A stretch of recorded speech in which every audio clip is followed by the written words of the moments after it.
Congresswoman Nancy Mace assaulted on Capitol Hill. Good morning, Kuhner country. Okay, my friends, I talked about it yesterday for a good part of the show, and almost on cue to prove my point, and frankly the point of the great audience of Kuhner country. Left-wing violence, left-wing terrorism, left-wing hate and radicalism is on the rise. There is now no question about it, especially in the wake of the victory by Donald Trump. You can now see that there are elements of the left, the far left, the hard left, tied to the Democratic Party that now are simply embracing terror and violence and extremism. And last night, this story broke very, very late. Most of you probably don't even know what took place. Capitol Hill police issued a statement saying that in the House Rayburn building, they had to make an arrest on the spot of a pro-transgender activist who apparently assaulted Nancy Mace. Now, we don't know the exact specific details. What we do know is that this person cleared security, was brought in, some Democrat or Democrat staffer approved this person coming into the building. This person was there to target Nancy Mace. And as you know, Congresswoman Nancy Mace has been leading the charge against transgender bathrooms on Capitol Hill, in particular in the wake of the election of a Delaware Democrat. He goes by Sarah McBride, Democrat Representative-elect McBride, who is a biological man, it's a male, who claims to be a female, and trans activists were demanding that Congressman-elect Bride be allowed to use the women's restroom. And as Nancy Mace said, I am a sexual assault survivor. I am a rape survivor. I will be damned if I'm going to start to see male private parts in a woman's restroom. It has no place there. Women have the right to women's spaces. Period. Full stop. You go to the bathroom that correlates with your biological gender, with your biological sex. She has now been the relentless target of the radical LGBTQ plus movement. Activists have been harassing her, persecuting her. She has been inundated with death threats. Well, yesterday, it appears someone finally assaulted her. Now, this is what she wrote on her X, and she's kind of downplaying it, frankly, a little bit, to her credit. Quote, here's what she wrote. I was physically accosted tonight, meaning last night, on Capitol grounds over my fight to protect women. Capitol Police have arrested him. All the violence and threats keep proving our point. Women deserve to be safe. Your threats will not stop my fight for women. Hashtag hold the line. Now, according to the Capitol Police, here is what they wrote in a statement. Tonight, the United States Capitol Police arrested a person who is accused of assaulting a U.S. representative. That would be Nancy Mace. Just before 6 p.m., the member of Congress's office reported an incident in the Rayburn House office building. House division officers, agents with the threat assessment section, tracked down the suspect. They then arrested 33-year-old James McIntyre of Illinois. Now, apparently he did go through security screening prior to entering the congressional building. And apparently he attacked her. She now is wearing a brace on her right wrist, apparently, and she put ice on her arm. She is going to recover. She's going to be fine. But there was clearly an assault. And my friends, I'm telling you, it's going to get worse. It's going to get worse.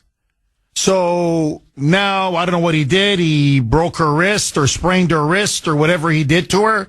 He hit her. He attacked her. But it's going to get worse.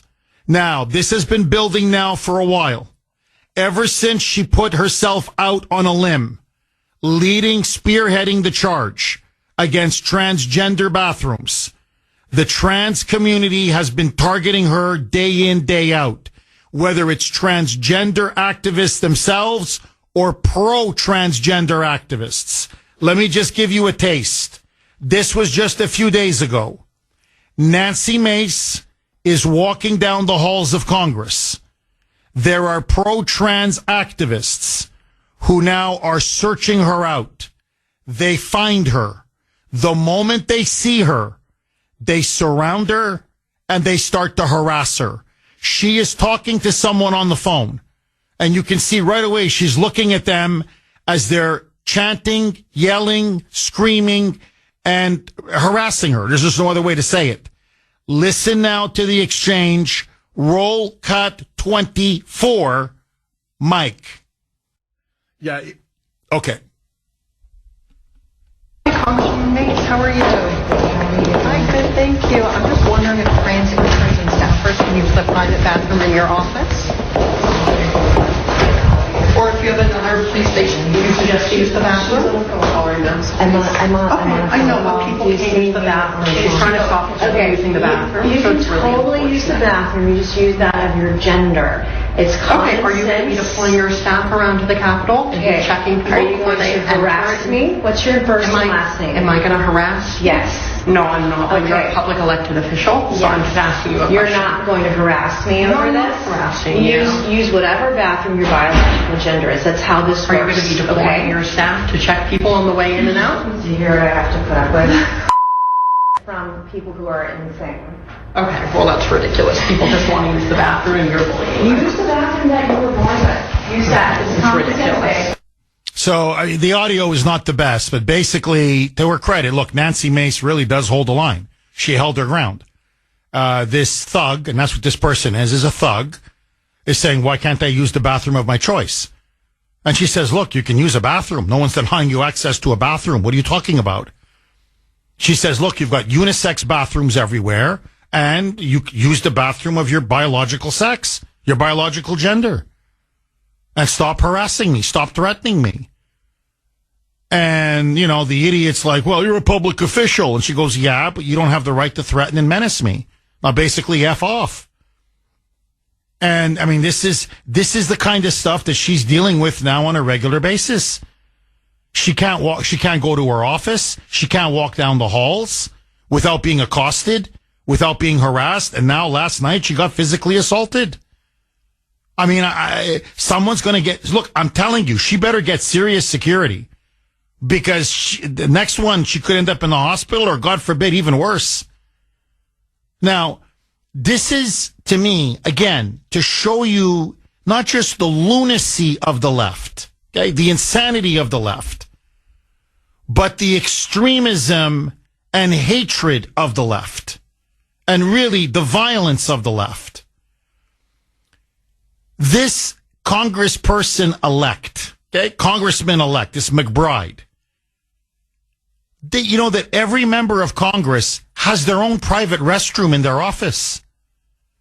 They also have multiple unisex bathrooms or single-sex bathrooms in their office as well. So not only does this congressperson have their own private personal bathroom, there's also multiple single-sex bathrooms in the office, on top of the unisex bathrooms that are everywhere across the Capitol Hill complex.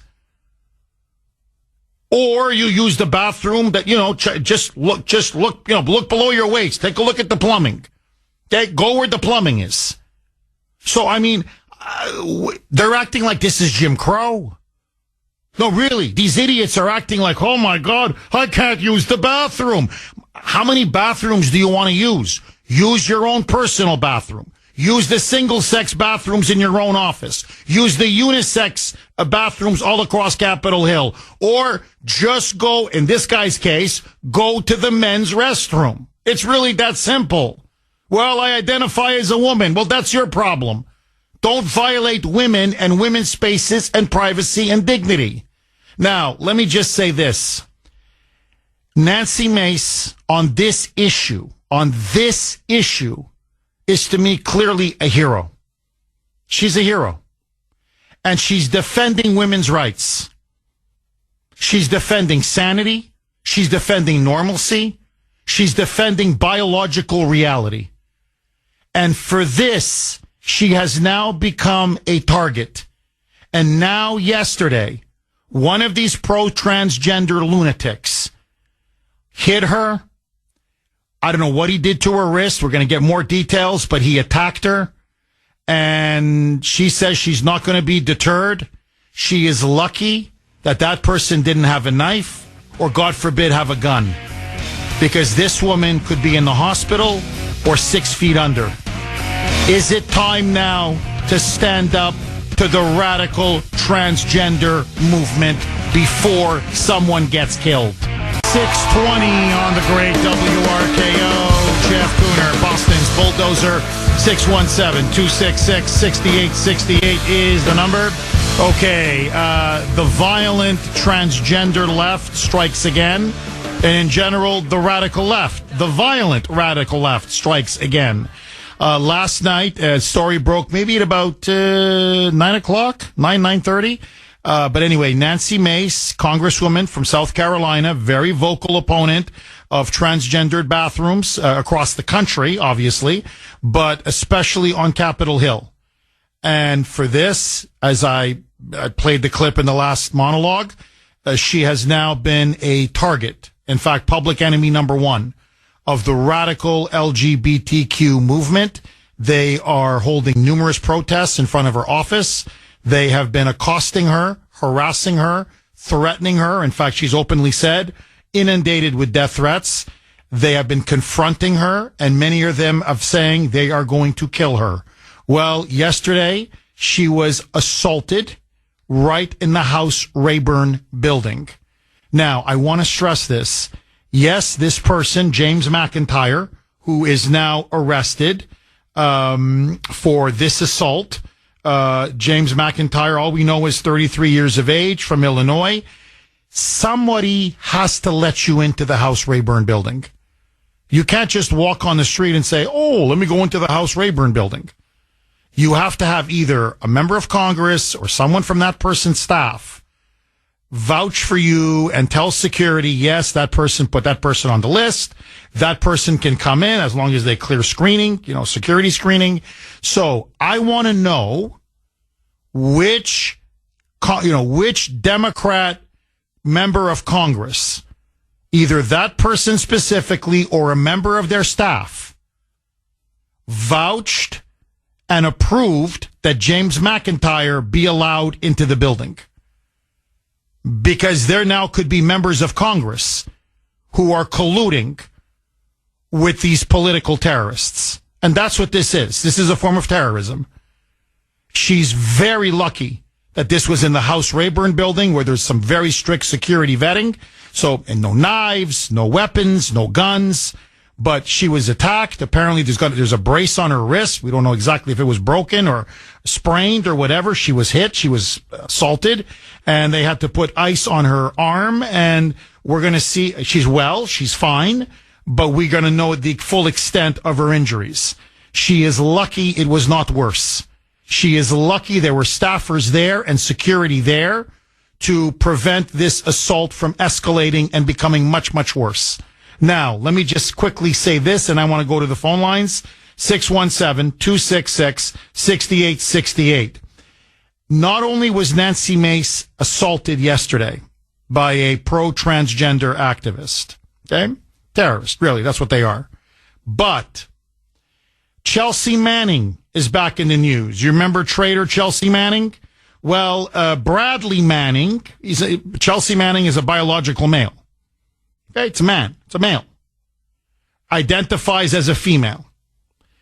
Chelsea Manning, along with other transgender activists, just a few days ago, held a massive protest inside the Capitol Hill complex where they were in front of women's bathrooms. I'm not kidding.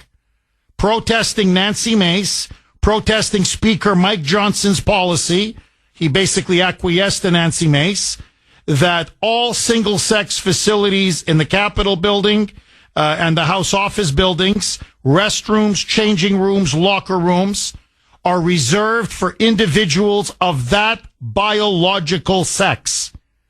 So he's siding with Nancy Mace. Well, they held a sit-down. They held a protest. And many of them had to be, they were arrested. They had to be forcibly removed. But many of them have said this is just the beginning. They're not going to stop with these protests, these sit-ins. They're not going to stop harassing Nancy Mace. And what Chelsea Manning and these transgender activists are trying to do is, and on this, Nancy Mace is completely correct, they are trying to erase women's rights. What they're saying is that women do not have the right to women's spaces, women's privacy, women's own safe locker rooms, changing rooms, or bathrooms. And that basically they want to erase the identity of women. And they're acting like they're the victim. Chelsea Manning and all these others that, conducted this sit-in, and they're holding up signs, flush bathroom bigotry. I mean, these people are idiots. I'm serious. They're idiots. And,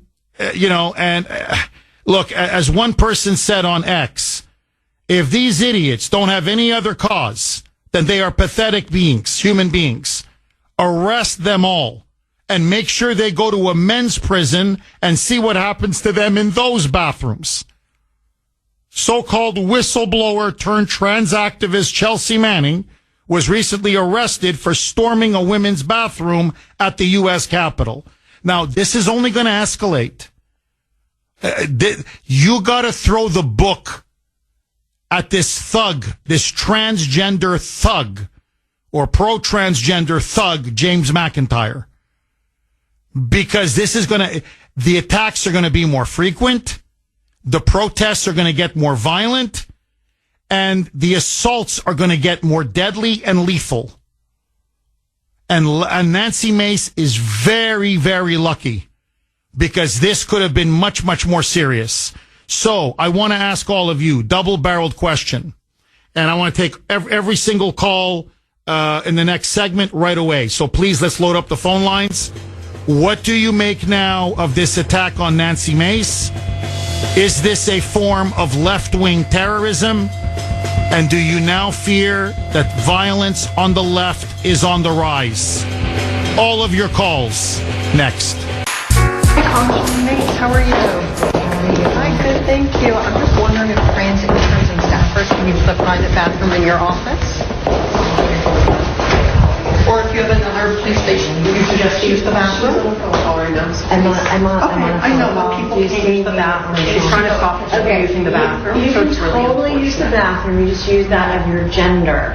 It's Okay, are you going to be sense. deploying your staff around to the Capitol? Okay. Checking people Are you before going they to harass enter? me? What's your first and last name? Am I going to harass you? Yes. No, I'm not. I'm Okay. a public elected official, so I'm just asking you a You're question. not going to harass me No, over I'm not this. harassing you. Use whatever bathroom your biological gender is. That's how this Are you works. going to be deploying your staff to check people on the way in and out? Do you hear what I have to put up with? From people who are insane. Okay, well that's ridiculous. People just want to use the bathroom and you're bullying them. Use the bathroom that you were born with. Use that. It's It's ridiculous. competent. I mean, that's just a taste. That was just a couple days ago where she was right in the hall. She's trying to get to her office and this guy pops out of nowhere. In fact, there are multiple activists popping out of nowhere. Why are you preventing us from using our bathroom of choice? You're denying us our civil rights. This is like Jim Crow. You're a bigot. And she's like, look, get out of my face. What are you doing?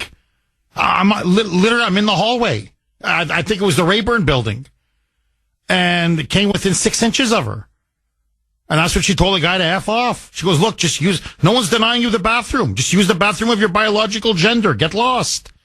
These people are mentally ill. I'm telling you, they're mentally ill and they're becoming increasingly angry and dangerous and violent. And last night, Mace was assaulted by one of them, James McIntyre. And we're going to get more information now as the morning rolls on. She apparently says she's going to be fine. She's going to be back to work. But no, there's no question now. They're going to have to start beefing up security around Nancy Mace. 617-266-6868. Okay, what do you make now? Again, another act of left-wing violence. In this case, an assault by a trans activist on Nancy Mace. And she says she's going to hold the line. If anything, she put a statement out on X. This will now make her double down her efforts to oppose transgender bathrooms and to defend women's rights, women's privacy, and women's spaces. Do you stand with Nancy Mace?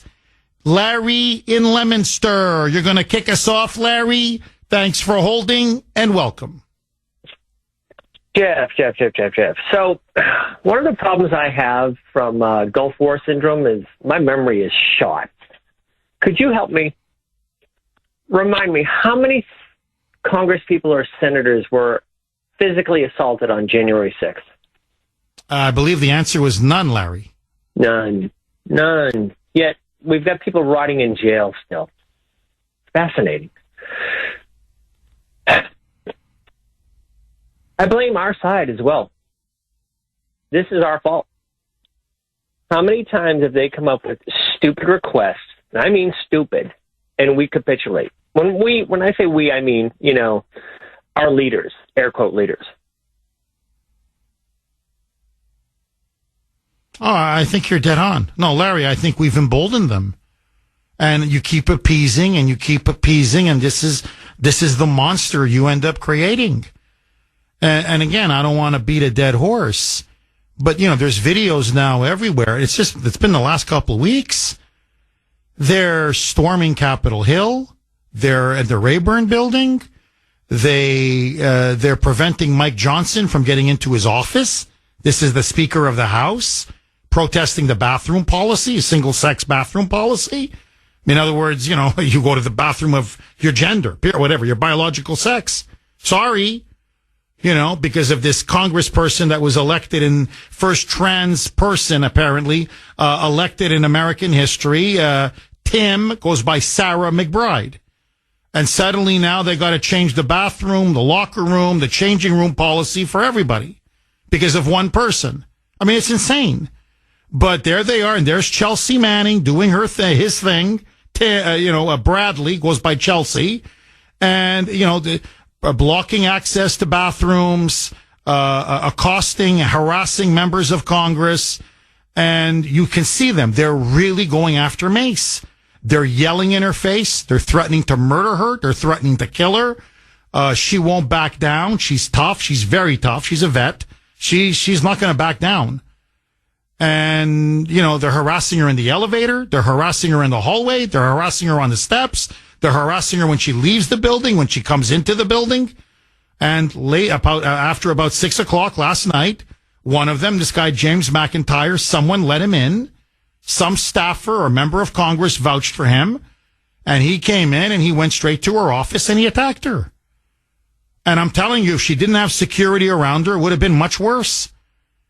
So she says she has a brace on her wrist. I don't know if that means it broke. He broke it or sprained it or whatever. She says there are bruises all over her arm, that she's got to put ice on it. But she says she's going to come back to work today and keep going.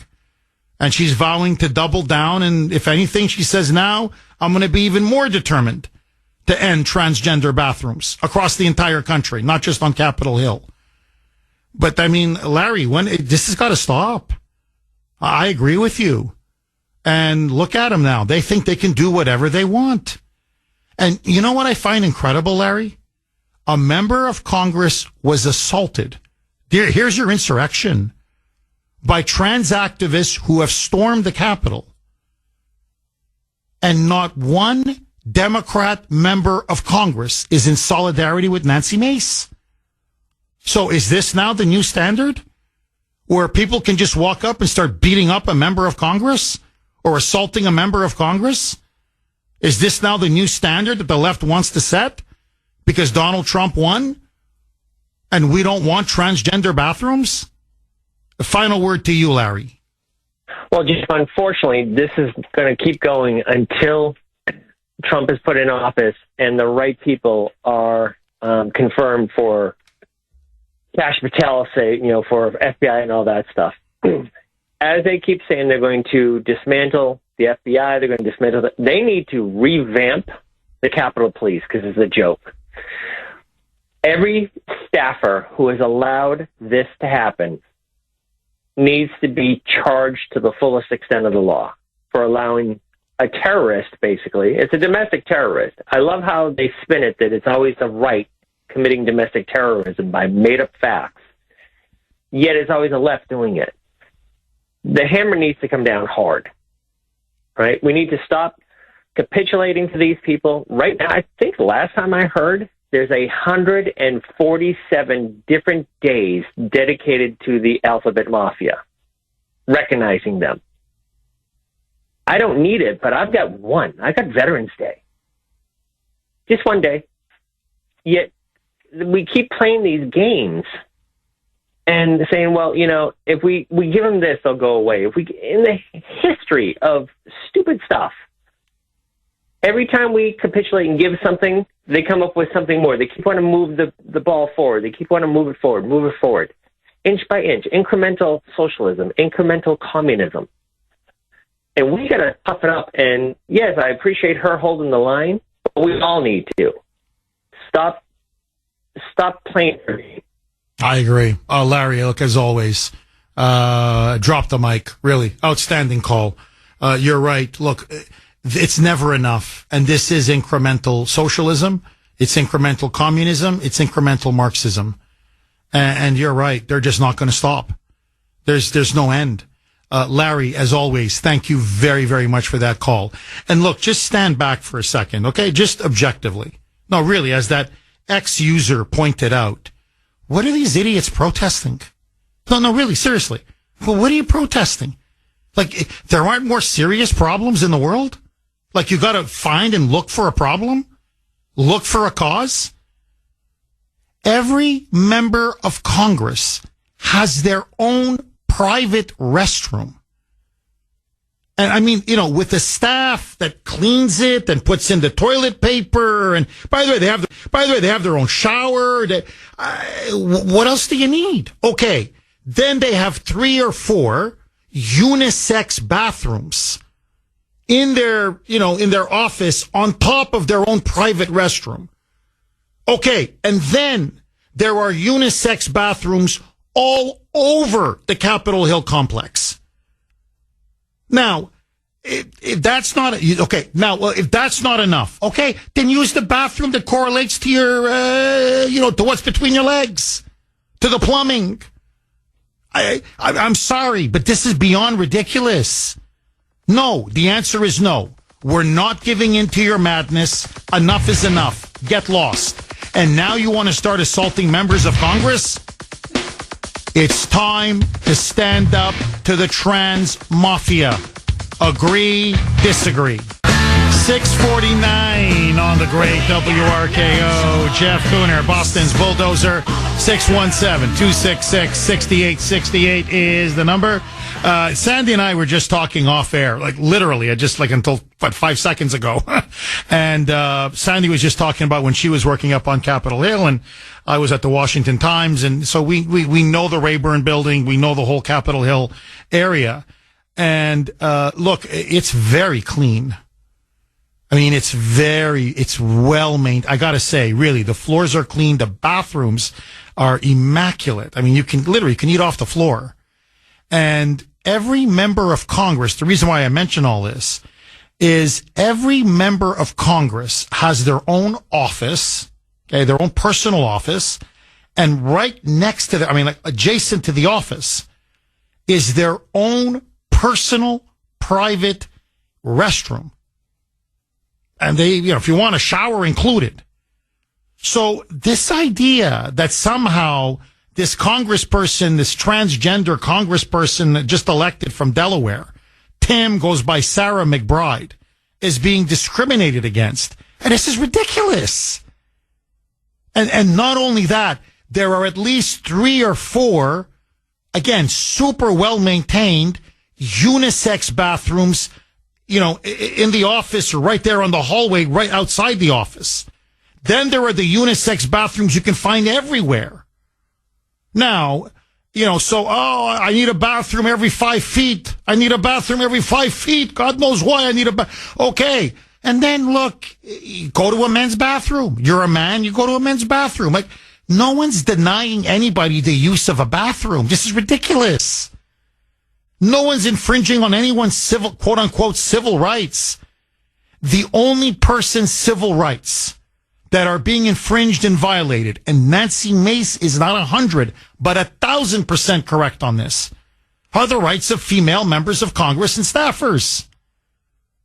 They have a right to go to a bathroom and not see a male schlong, to put it crudely.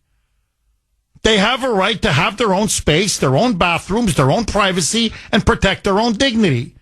Whether it's a women's locker room, they go work out, many of them, they shower there, whether it's a changing room or it's a bathroom. Now, Dave in Pennsylvania, okay, our Pennsylvania or Western Pennsylvania correspondent, made a very good point to me on Messenger. And this is what he messaged me. Jeff, charge James McIntyre with a hate crime. Okay, that's the 33-year-old pro-LGBTQ activist that has now been arrested for assaulting Nancy Mace. And I'm with Dave on this all the way. He's been arrested. He's been charged with assault of a representative of the government. I would tack on a hate crime. Why? Because, and this is the irony about this whole transgender movement. It is an inherently sexist, misogynistic movement. It's a hatred of women. And this is where I think Nancy Mace is really, to me, showing a lot of guts and a lot of courage. Where are the feminists? Where are they? Where are the defenders of women's rights? This is aimed at female members of Congress and female staffers, telling them you don't have the right to your own bathroom or your own space or your own dignity or your own privacy. Your rights do not matter. And in fact, as a woman, you have no rights. In fact, you don't even have an identity as a woman.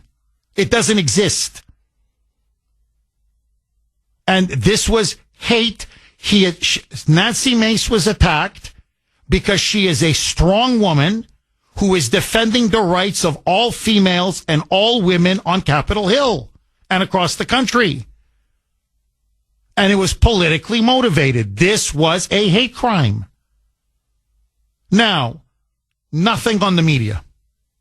Nothing. This is incredible. CNN, nothing. Fox, so far, haven't seen anything on Fox. Okay? But on CNN, MSNBC, nothing. Like it didn't happen.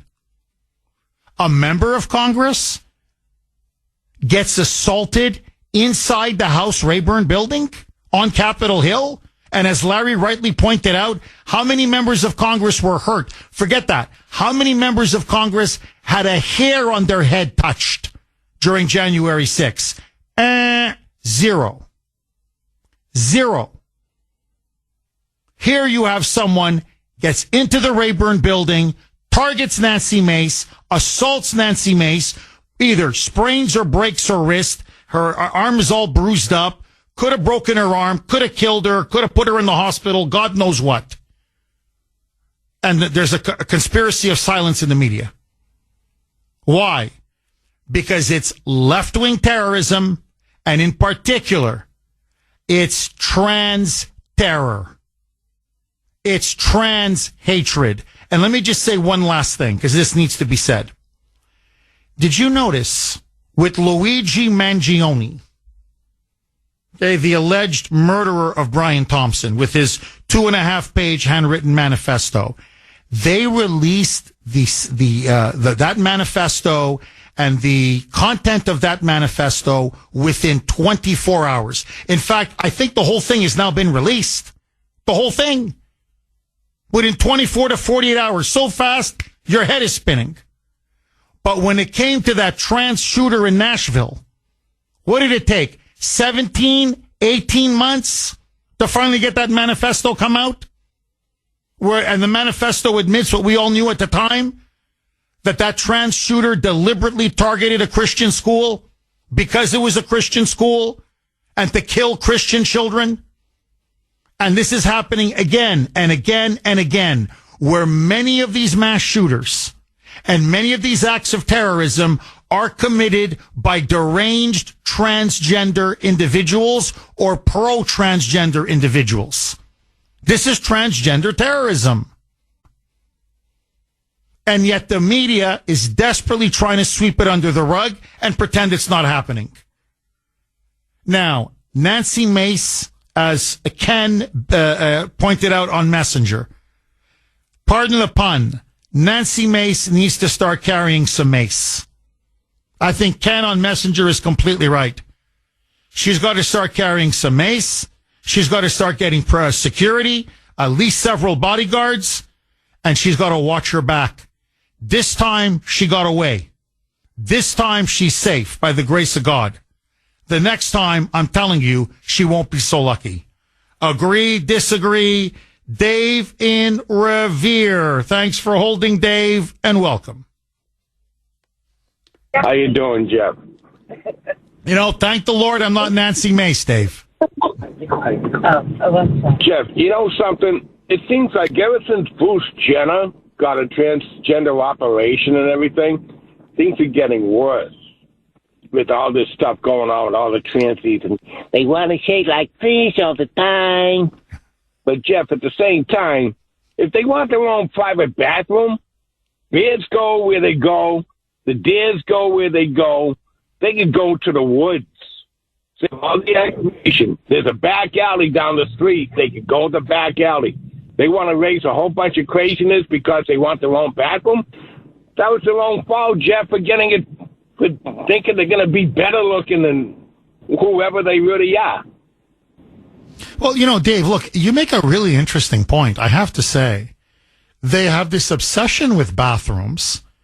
And, I mean, you know, use your own private bathroom, number one. Number two, you know, you can go to the woods. I'm not trying to be condescending or insulting, but there's a certain point where we as a society have to say, we're going to stop this madness. And Dave, I just got to ask you this. Seriously, when did it become okay and normal to just have women walk around parading, pretending they're men? And men, in particular, if you notice, most of it is men pretending to be women. There are some women who claim to be men, yes, but it's overwhelmingly men pretending to be women. And they put on a wig, and they throw on some lipstick, and they put some high heels and a dress. You know, growing up, they used to call that cross-dressers or, you know, whatever, transvestites. And suddenly now, we're supposed to pretend that this person is a man. Sorry, is a woman, forgive me. That this person's an actual biological female. And I'm like, why do I have to... Look, you want to be crazy, be crazy. But why do I have to pretend that you're not crazy? Why do you have to draw me into your sickness and to your insanity? So this idea now that we have to kowtow to the mentally insane and the deranged and frankly the perverted. I'm sorry, I've had it. No, really, I mean, enough is enough. Am I wrong, Dave? Jeff, you're not wrong. And at the same time, on the same page, Jeff, why are these doctors getting away with changing the gender of little kids who aren't even 4 years old, 5 years old yet? They're getting away with it when they're little kids, changing the gender of little kids. They're just being born after, you know, what are they going to do? They're going to do it every time there's a kid being born who's turning out to be a boy, but now the mother says they want a girl, so they do the transgender surgery on, you know what I'm saying? Oh, you're dead on. Oh, I know exactly what you're saying. No, Dave, you're absolutely dead on. And look, as always, thank you for that call. You're always the voice of common sense, Dave. Dave, thank you very much. No, look, recently, okay? We didn't have time because there were other very big stories. But this ties in directly to what happened to Nancy Mace yesterday.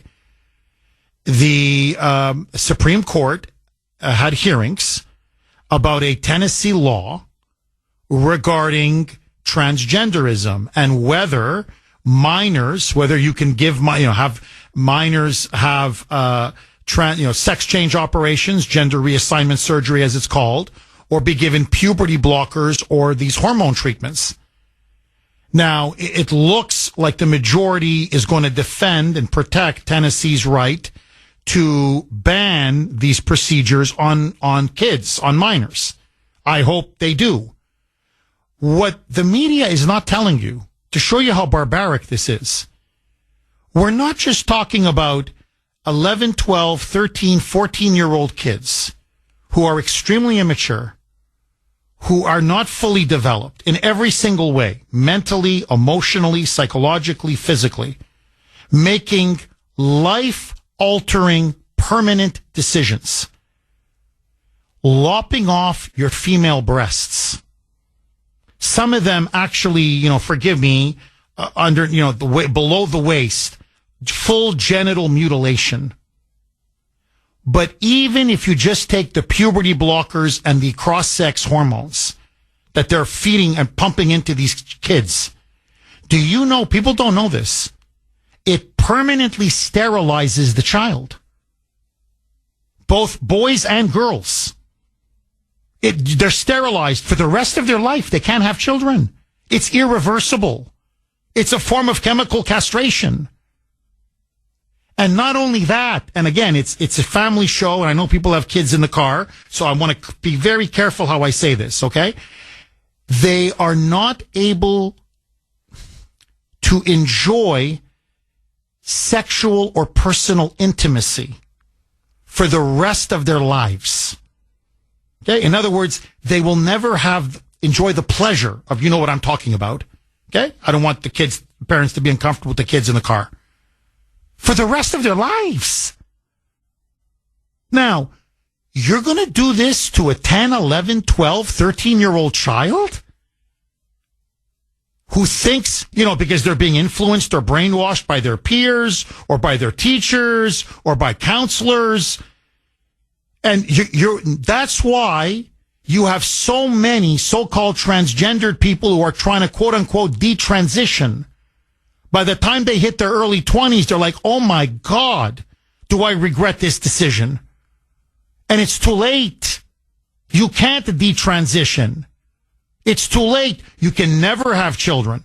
You can never enjoy intimacy. Ever. Ever. Never mind the damage to your body. I mean, if you're a woman, once you've chopped it off, it's gone.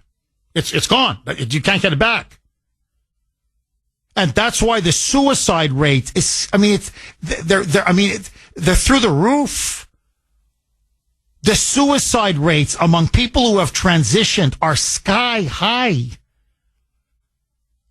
We are going to look back, I'm telling you, in 10, 15 years and say this is one of the most barbaric times in American history. What we allowed to be done to a segment of our children is grotesque and disgusting. Now, they're so emboldened and so fanatical that they're now assaulting members of Congress because they're saying, no, use the bathroom of the biological sex you were born with. Now, if we can't stand up for this, we're finished as a society. We're not, a society that's sane, a society that has basic moral decency, a society that has any integrity, any common sense, any self-respect, would tell these people, you need mental help. And we would stand up and defend our children and defend our women. And look, I just want to say something else, and I'm sorry, but this needs to be said. I'm looking at the board, okay? The call board. Lines are full, as they often are. 5 out of the 6 are men. I love men callers. I love male callers. Please don't misunderstand what I'm saying. But this has, to me, been what I can't wrap my mind around. This is the contradiction at the heart of all of this. That I find that men are more passionate and more outspoken when it comes to the issue of protecting women in sports, women in in women's locker rooms or changing rooms or women's bathrooms than many women are. The passivity among many women, I don't get it. I just don't get it. And that's why I really congratulate Nancy Mace. Now, part of it is, and I've said this on the air many times, not just on this show when I've been interviewed, and I'm going to say it again. I get death threats all the time. That's just part of my job, and especially when you do it at the level that I do it, with the ratings, the influence that I have. I'm not bragging. I'm just telling you the truth. I am a huge public target for a lot of lunatics and crazies on the left. The worst.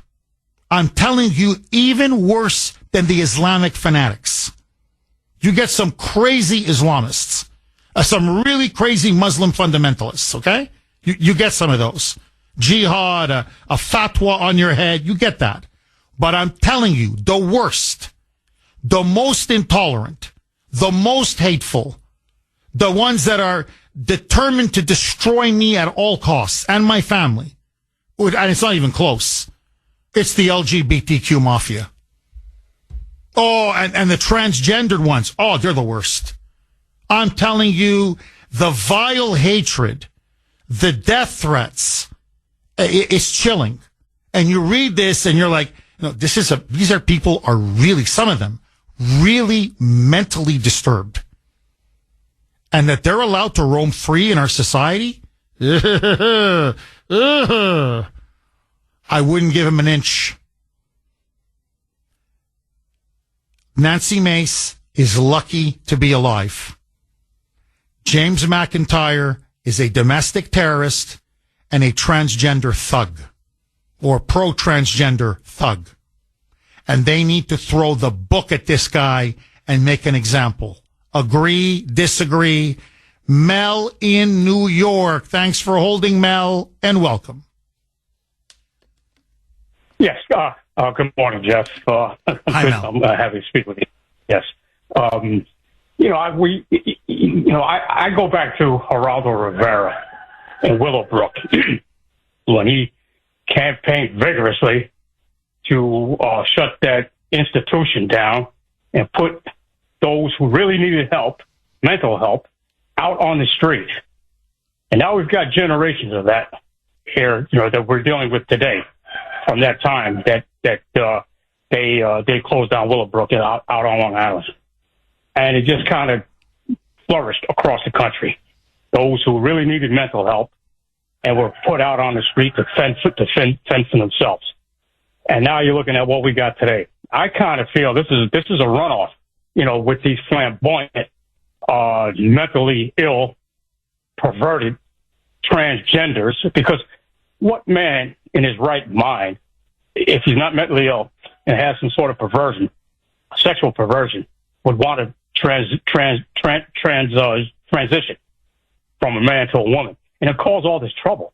There's a mental problem there, of course. Ray Charles can see it, and it just that's where I go with this.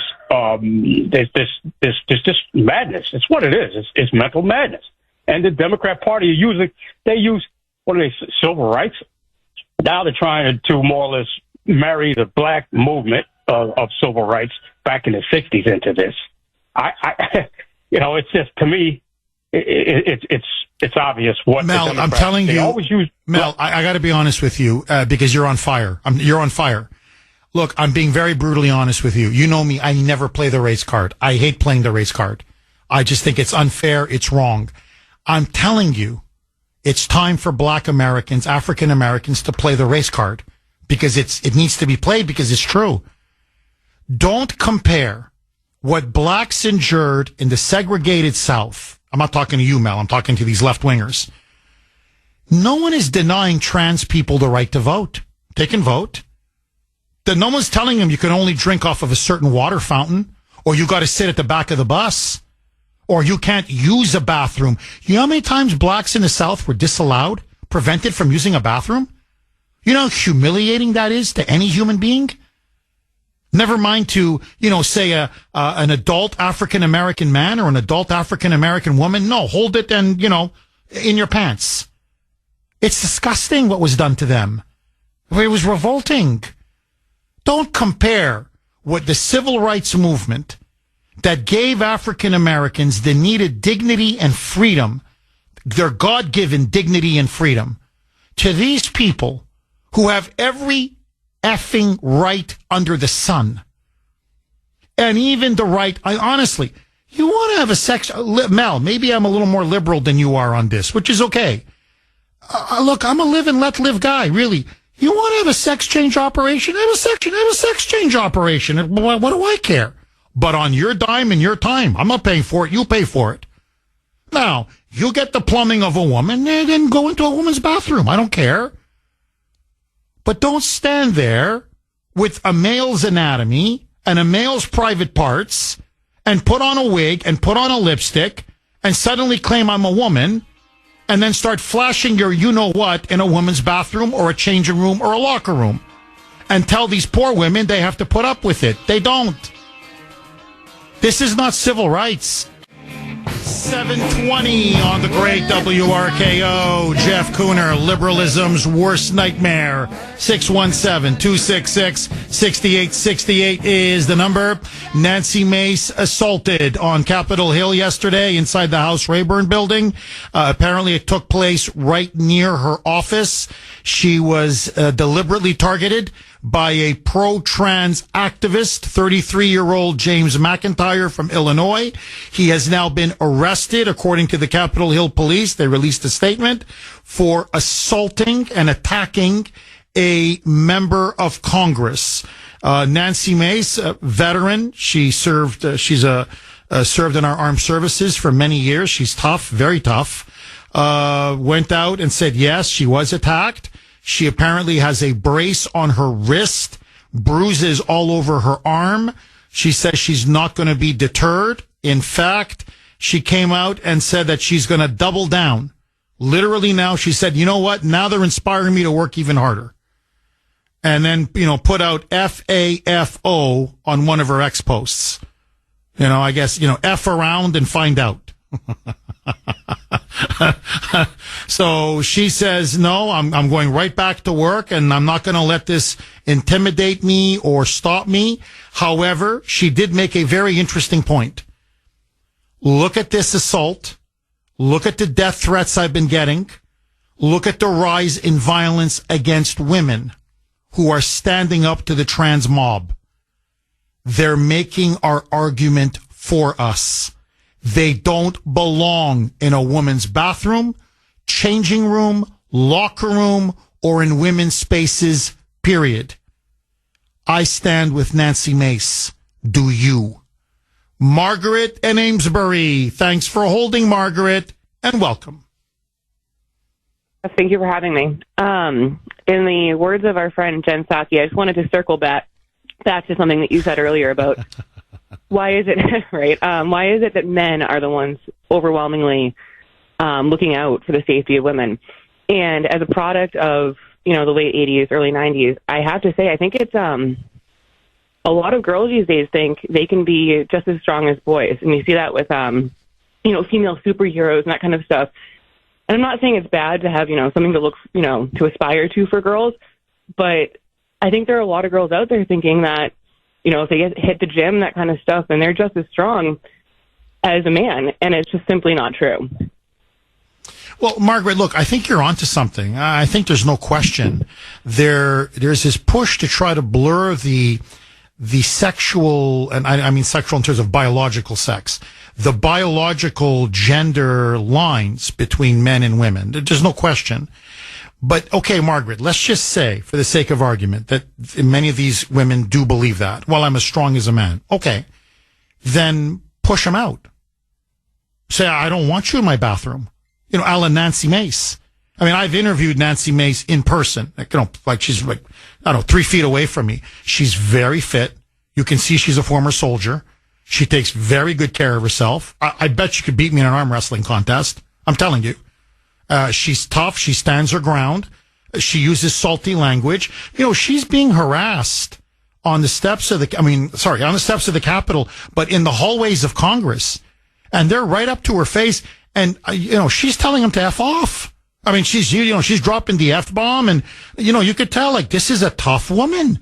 She's not going to be intimidated or threatened and she's not going to back down. So what I'm saying is, let's say you are physically very strong and in some cases as strong as men. Let's take Nancy Mace. Why aren't there more women like her policing their turf and saying, guys, get out? Look, we're going to check. Let's, look below your belt. Look between your legs. If it dangles, you're not here. If it doesn't dangle, we let you in. It's really that simple. How come women then aren't willing to defend their interests, their privacy, their rights, their dignity? We're afraid of being the next, viral video or something like that. It's you make a stand like that and you're plastered all over, in the media and that kind of stuff. So I think it comes down to that fear factor. So you think just in general, men are just more, on the whole, I mean, obviously Nancy Mace is, proving, it's not just men, obviously, but that men on the whole are willing to be more outspoken, more out on a limb, more confrontational than women, correct? Absolutely, Jeff, because historically, who have been the protectors of women throughout all of mankind? It's always been men. And whether it's physically, emotionally, etc., it is a man. That's been a man's role for as long as we've been on this planet. And it's like I'm saying something that's, way out there by saying that, but that's what I believe, at least. Oh, it's true. It's not what you believe. I'm telling you, it's true. It's objective reality. It's true.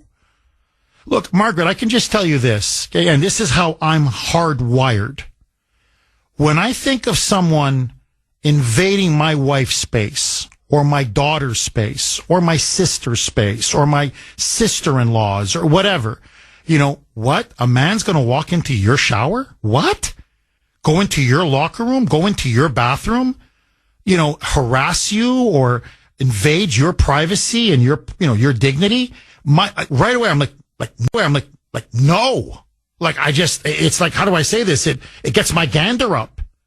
Like, instinctively, I lock into a very defensive position. Like, absolutely not. You're not going to do that. And I think a lot of men that's just how we're hardwired. Final word to you, Margaret. I think a lot of girls naturally are trusting and docile because that's kind of what we've been expected to be for all of our lives, is agreeable and, go with the flow and don't make a scene, don't make waves. I agree. No, Margaret, I think great call. I think you're really pointing out one of the reasons why. Margaret, thank you very much for that call. The way a lot of men and a lot of women are approaching this issue. 617-266-6868. More with your calls next. 7:32 on the great WRKO. Jeff Kuhner, Boston's Bulldozer. 617-266-6868 is the number. Just a couple of really brilliant texts that I want to share with all of you. And then, of course, go right back to your phone lines. Couple lines are open if you want to jump on. 617-266-6868 is the number. Okay, this is from 917. Jeff, the essence of quote-unquote woke is the fervent belief that anything one wants to be true is true. Woke is an extension of postmodernist philosophy, which denies objective reality and embraces only power. This is why all of the woke orthodoxies, whether it be the trans orthodoxy, the gay orthodoxy, the climate change orthodoxy, are becoming more violent as power is their only objective. That's a very perceptive point. Because this is not unique to the Kuhner man. Many people are saying there seems now to be this continuing increase and uptick in violence within the LGBTQ plus community, especially the more radical activists among them. Climate change. We saw it with Luigi Mangione. He's an obsession with climate change and with corporate America and his hatred for capitalism. Black Lives Matter, Antifa. You're starting to see now that the left is embracing revolutionary violence and domestic terrorism more and more and more and more. And I think this really nails it. They don't believe in objective reality. They don't believe in objective truth. Everything is about power. And if you don't get power, then you go beyond words. You go beyond policies. You go beyond civil engagement or the ballot. And remember, the trans movement always loses at the ballot box. Always. The overwhelming majority of people do not want transgender bathrooms. The overwhelming majority of women do not want to have men having to shower with men at the gym or at the club or or wherever. They don't want it. So that's why they have to resort increasingly now to more fear, more terror, more intimidation, more threats, and now, as Nancy Mace found out yesterday, out and out physical assault. 617-266-6868. This is from 508. Jeff, it's beginning to look like the trans men who want to be women actually hate women. And if they hate women, why would they want to be one? That's the question I'm asking. I think it's time for many women to realize that the transgender movement is truly a misogynistic, anti-woman, sexist movement. I think now there's no question. They want to destroy female identity. They want to destroy women's rights. They want to destroy even your spaces, as Nancy Mace says. So we have nothing for women. Women are no longer able to have civil rights and basic protections. Let me read one more, and this is from Marianne. And she's on a very similar wavelength. Good morning, Jeff. Well, good morning to you, Marianne. So let me get this straight. These things that these transgender activists that don't know whether they're male or female, and now just decide that they're female, want to take over all of the female restrooms. But they don't want to take over the male restrooms. They don't attack the males the way they attack and threaten the females. Now, I'm just trying to get it straight in my mind, because it doesn't seem like they have the balls, pun very much intended, to go after actual men.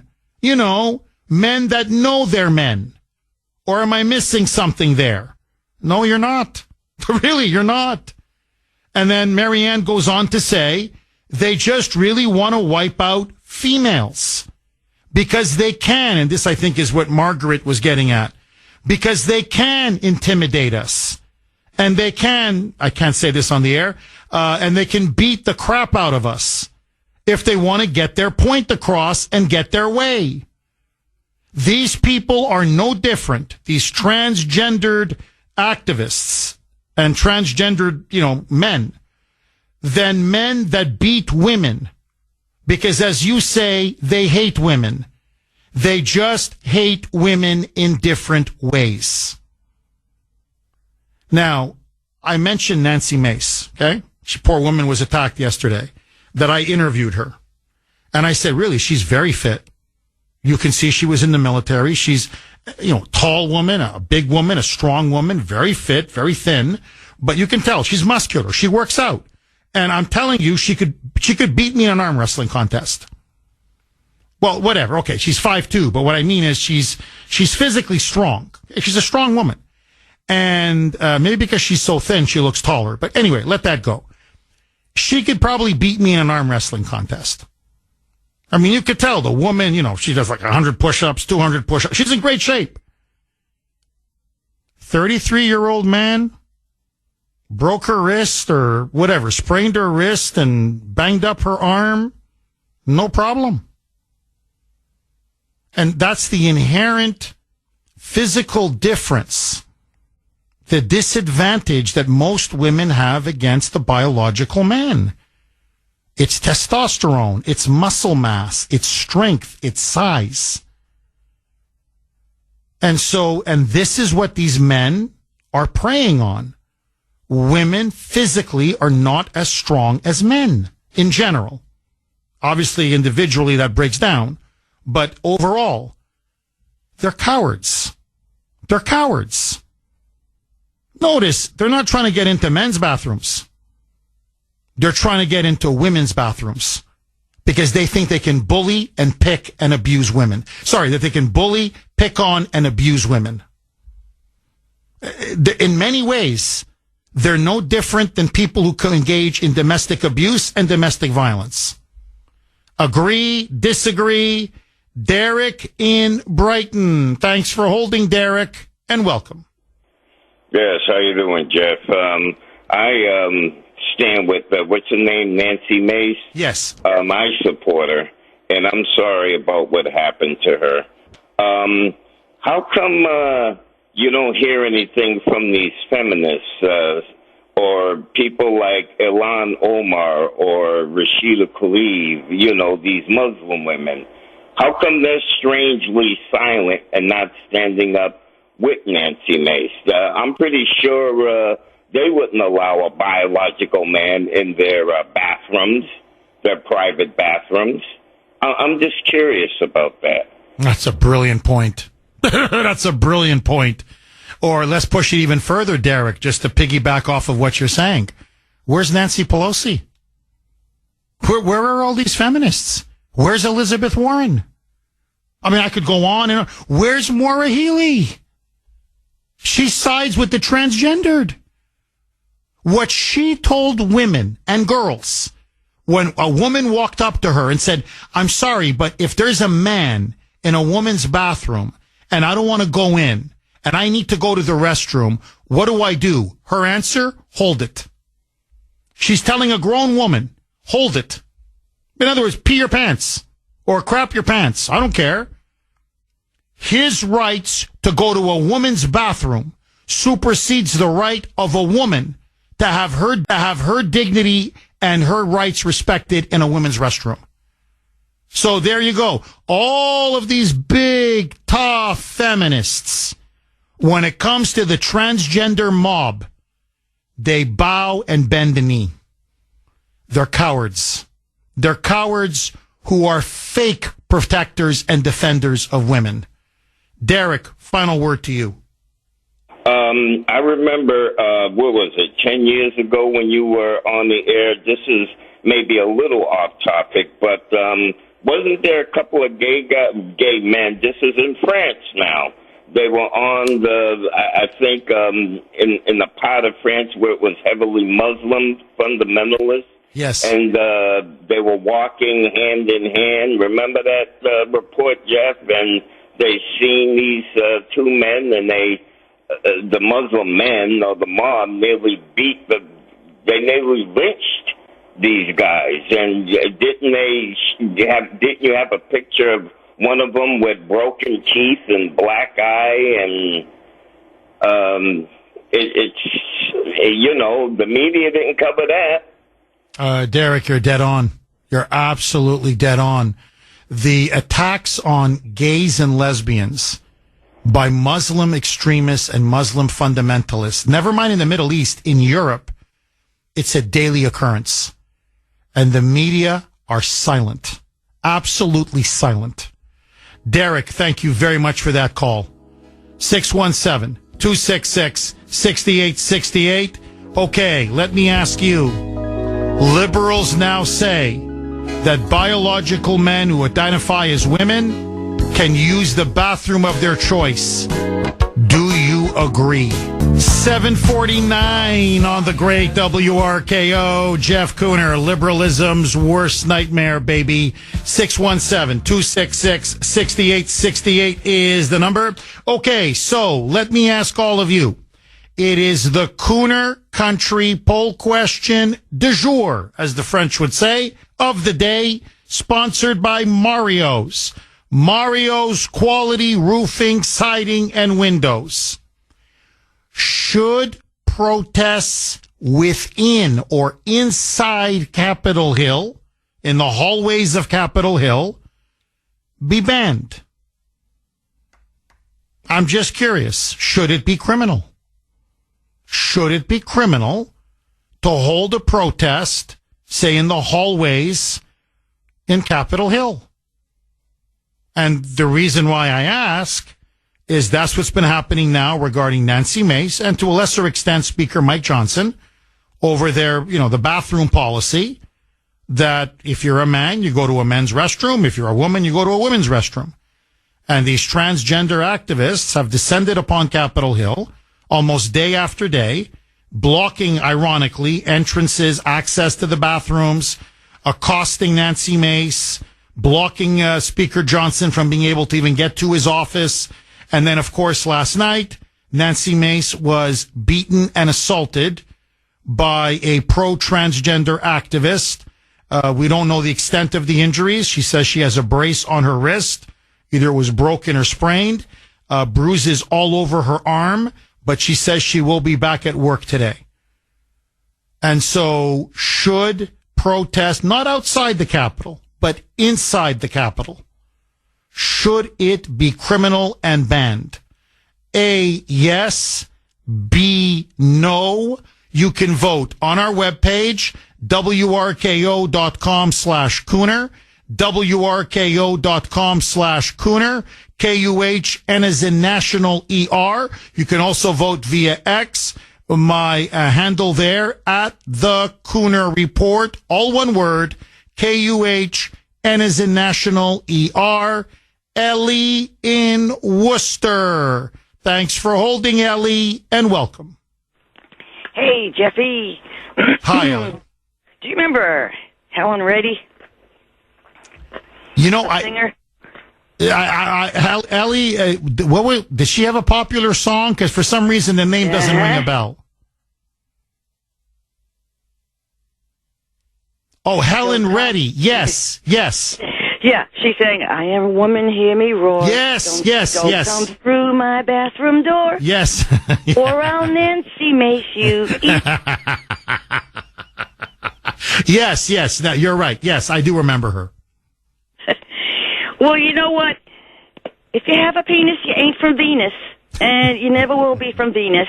So it's like, all this is, like, if you really step back at the whole thing, over the decades, it's a worldwide agenda to simply depopulate the planet. That's why they're pumping all these chemicals in there. And now the female hormones that they pump into these guys, they can't control their PMS like us women have all these years, and they start to go a little crazy, because of what we women have to go through, with the PMS thing. They're pumping the hormones, female hormones, into a man's brain, basically, and they can't handle it. They're strong, and they go, they can't handle the emotions like we women have had to all these centuries. You know what I mean? Oh, no, Ellie, look, you're making a lot of sense. This is what I can't wrap my brain around. Honestly, I can't wrap my mind around this. You're a member of Congress. Whatever, it doesn't matter. Because, I go to Target and you see transgendered people now trying to go into men's rooms and women's, men going into women's rooms and women trying to go into men's rooms, but mostly it's men going into women's rooms. And everybody's just supposed to turn a blind eye. Everybody's just supposed to pretend like it's not happening or that it's no big deal. And when did this happen, honestly, in our society? That we just pretend that reality doesn't exist, that men are women, that men, women are men, and that we just allow our children to be exposed to this, and that somehow we have to acquiesce to this madness. And it's, by the way, it's spreading. Here, I'm telling you right now. Okay, here's the story. This is going to blow your mind. But this is what it's all leading to. It's leading to this kind of social pathology and social breakdown. My wonderful daughter, Ava, went shopping with Grace, okay, my wife, and got one of these headbands. But, she's 12 and she's into these cartoons and stuff. So it was one of these headbands that had like a cat-like feature on top, so it had like little ears or whatever it is. And she thought it was cute and she thought it was funny. And so she wore it to school. Well, guess what? What do you think happened? She goes to school. Now she's in the 6th grade. This is a 12-year-old child. And right away, all of the adults, the teachers walk up to her and they say, Ava, are you identifying now as a furry? And Ava's looking at them like stunned, like, what? What's a furry? Do you identify as a cat? She's like, what? Yes, do you think you're a cat? And Ava's like, no, and then she takes it off. She goes, I'm just having fun. And I forget the name of the character. It's some character from some cartoon that she watches. And she goes, I just thought it was cool to wear this. And she's all, literally, she's stunned, shocked, confused, bewildered. And she comes home and is like, Daddy, what's a furry? And her friends eventually explain to her, well, a furry is you're an adult, you're a person, but you identify as a pet. And you can be a cat, you can be a dog, you can be a monkey, you can be a parrot, you can be anything. And, and then in the classroom, they'll have you walk around, I'm not kidding, on all fours, and you go meow, meow, meow, and you can literally lick milk out of a bowl, and you'll be identified as a cat. Or if you prefer to be a dog, you go ruff, ruff, ruff, ruff. I'm serious. Ruff, ruff. And you walk around on all fours, and the same thing. You can drink water out of a bowl. Now, this is actually happening in classrooms, not just in crazy Massachusetts or crazy California, but all over the country. Now, these are adults, and I'm not trying to say this to insult the teachers at Ava's school, because I love them. I really do. They've done great work with Ava. I love the principal in particular. I think he's a wonderful man. But these are adults, and a child shows up with a little headband with, I guess, ears on them or whatever, and suddenly you rush to them, and do you identify as an animal? And if you do, we're going to treat you like an animal. Now, I'm sorry, that's insane. There's no other word. That's insane. If I walked around, I'm serious, okay? And I'm walking up and down the hallway on all fours, and I'm barking like a dog, and I'm telling everybody I'm a dog, treat me like a dog. What would you say? This guy needs to go to the loony bin. He needs psychiatric help. Kuhner's lost his brains, man. His marbles are gone. Instead, they treat this like it's just one of the many identities that people can have. Now, you tell me, Ellie, it's funny initially. Now it's starting to spread more and more. It's no longer funny. Now, you continue this another 5-10 years. There's going to be no society left. Am I wrong? Oh, you're not wrong. And this is all part of the menticide agenda to confuse humans so they can control them and so that they just obey. It's about power, control, and obedience. Whether it messes up your mind or not, it doesn't matter. All they want is control, power, and obedience from everybody who disagrees with them. It's George Orwell wrote about all this stuff in his book, 1984. No, you did it. You nailed it. No, that's what this is. It's Orwellian. As he said, 2 + 2 will equal 5.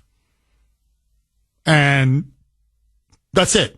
Once they tell you that 2 + 2 = 5, then they can control you and dominate you, and you live in a full totalitarian society. And look at the sick ideas, the perverted, sick mental pathologies and illnesses that they're, pumping into the heads of our kids.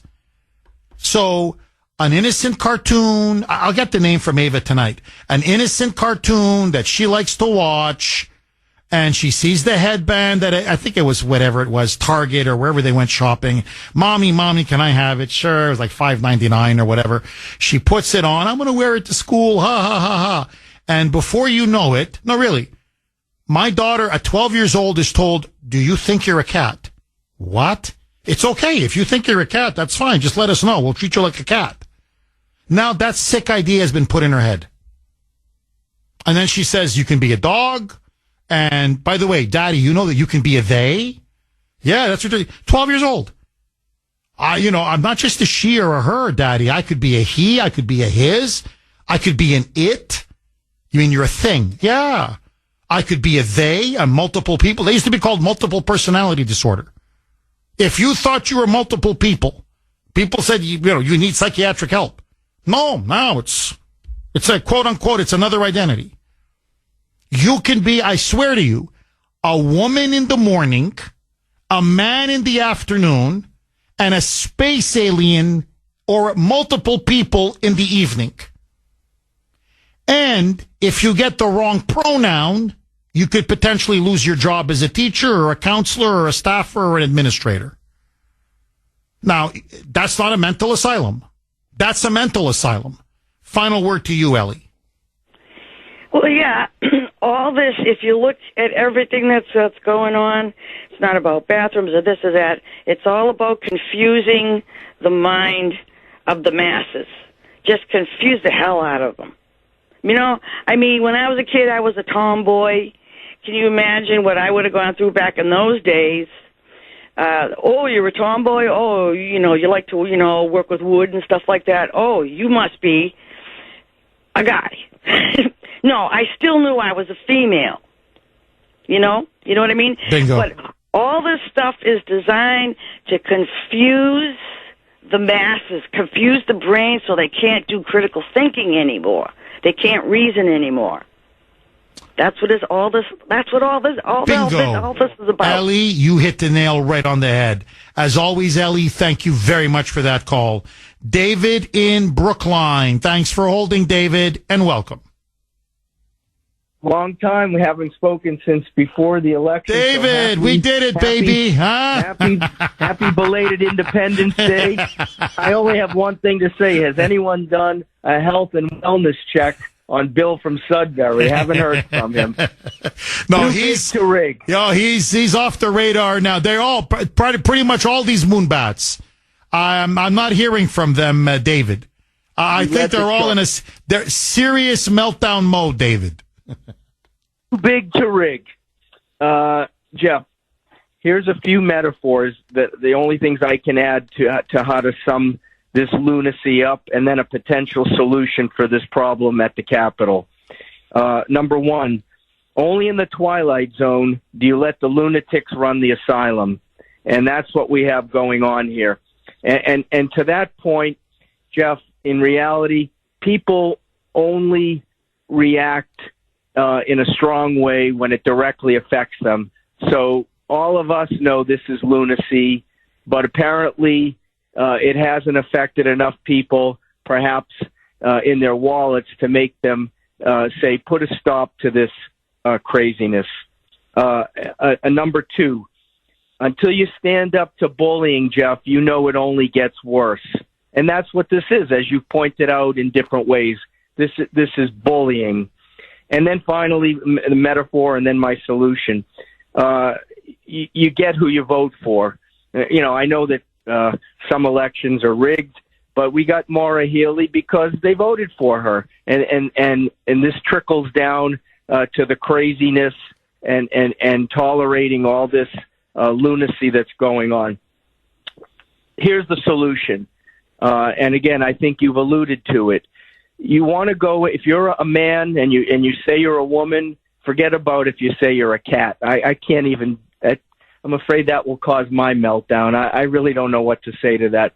But if you're a man at the Capitol and you say you're a woman, then you provide the documentation that you had the surgery to remove your plumbing, and then you can go into that's a nice compromise. Then you can go into any bathroom you'd like, or if you want to submit to a strip search with the Capitol medical staff, take your pick. Otherwise, stay out of the women's room. We're not going to tolerate it anymore. Stop your bullying. But if you want to submit, you want to actually go have that surgery, as you pointed out, Jeff, earlier this morning, go to it, provide the paperwork, and then you can go use the ladies' room. Yeah, no, David, I'm with you. Look, put your money where your mouth is. You know, I'm tired of these people. Identify as a woman. No, don't identify. Be a woman. I mean, I don't know how a man can be a woman, but fine, okay, cut it off. I'm sorry not to be crude about this. Cut it off. Have what's used to be called a sex change operation. Now it's got to be, I don't know why, but they call it a gender reassignment surgery. They think they can fluff up the language and make it more clinical and, I guess, more normal. But anyway, fine. Have gender reassignment surgery, sex change operation. And, look, if you don't have a schlong, you can go to a woman's restroom. No problem. I don't know what else to tell these people. Like, enough is enough. And look, David, I really urge people. I know you can see her on the media for a 30-second clip here or there.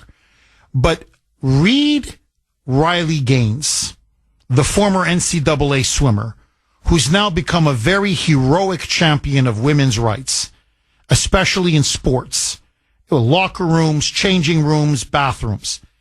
And listen and read what she has said about what she had to experience as a college athlete, as a student athlete, and many other females like her, how men, biological men, identifying as women, would walk around in a woman's locker room or bathroom or whatever, shower area, and how they exposed themselves to women and how they were still attracted to women. So they see women, with much of their clothes off, and they get aroused. And that the women had to see that and endure that and had to shower next to them. And how these women felt sexually violated, sexually harassed.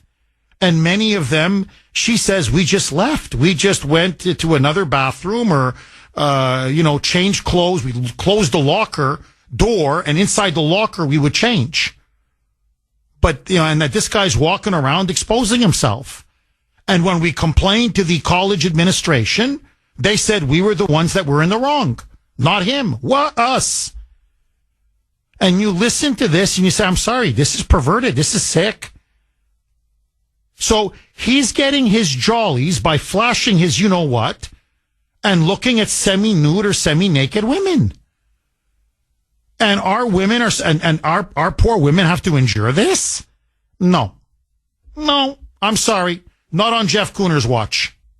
I'm sorry. Not in my America. No, I'm sorry.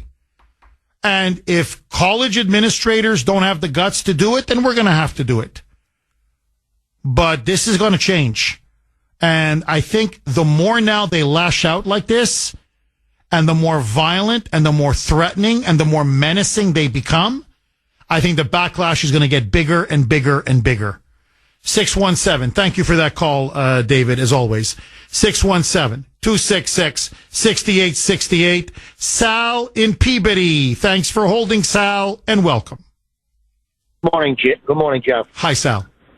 So we've been told for the last 4 years and then some that MAGA Republicans and white supremacists are the domestic threats in this country. But it seems that most of the attacks that are going on here, radical left-wing parts of the Democrat Party. The attacks that are happening are from them, and they're attacking people that don't agree with their politics, or their opinions. So what are we supposed to believe? Well, we've been lied to. I mean, that's, this is a feature of the left in every country in the world. They always accuse their enemies or opponents of what they are guilty of. And, Sal, I mean, this is like shooting fish in a barrel. Like, think about it. What MAGA conservative has shot a CEO on the streets of any major city, never mind, Midtown Manhattan, right in the back? You can't name me one. You can't name me one. You can't name me a single conservative group or MAGA group that went onto the streets and burned a part of a city to the ground, or went after and shot police officers and murdered them, or blinded them, or maimed them like Black Lives Matter did, or went after and burned a Wendy's to the ground and in the process killed a 6-year-old black girl like these BLM thugs did in Atlanta in the so-called Summer of Love of 2020. You can't name me one MAGA group that did what they did, say, in Seattle or Portland. Literally occupy the entire downtown area for months, and then go on a murderous rampage, raping, pillaging, burning a police precinct, and shooting and killing police officers in the process. All they have is January 6th. That's all they have. And on January 6th, multiple people died, and they were all MAGA conservatives. So they breached the Capitol. They looked around a little bit. Many of them left, and they turned this into the crime of the century. But when you look at what the left has done, it's been act of terror after act of terror after act of terror. 8:20 on the great WRKO. Jeff Kuhner, Boston's Bulldozer. 617-266-6868 is the number. Okay, we're going to continue to take your calls, but there's another huge, actually multiple stories, but this one in particular is a massive story. So what is now starting to happen as we get closer and closer to January 20th, and I'm telling you, January 20th cannot come fast enough, is that this wall of blue states who are vowing to oppose Trump and his border czar, Tom Homan's deportation of millions and millions of illegal aliens, in particular, criminal illegal aliens. Those are the ones convicted of murder, convicted of rape, convicted of sexual assault, molesting and raping children, hardcore criminals. There is now a break or a crack in that wall. Governor Kathy Hochul of New York and New York City Mayor Eric Adams, and maybe it's because they're looking at the November 5th election results, where even though Trump didn't win New York, he made massive inroads. And you can see now that New York, in another election cycle or two, could actually now be fertile ground for Republicans. And so maybe they're looking at public opinion polls. Maybe they can feel Republicans breathing down their neck, whatever it is. But they are starting to do a 180-degree turn on the issue of cooperating with ICE, Trump, and Homan on January 20th when these deportations will begin. Kathy Hochul has now come out and said, we will welcome ICE and law enforcement and Border Patrol agents to come in to New York City or anywhere in the state of New York and crack down on the gangbangers, on the convicted murderers, the rapists, the child molesters, the criminals, deport every single one of them out of New York. Mayor Adams apparently now has had multiple phone calls with Trump and with Tom Homan saying, we want you to come into New York. We're going to give you every assistance you need. I've got to stop this crime wave that is destroying and crippling my city.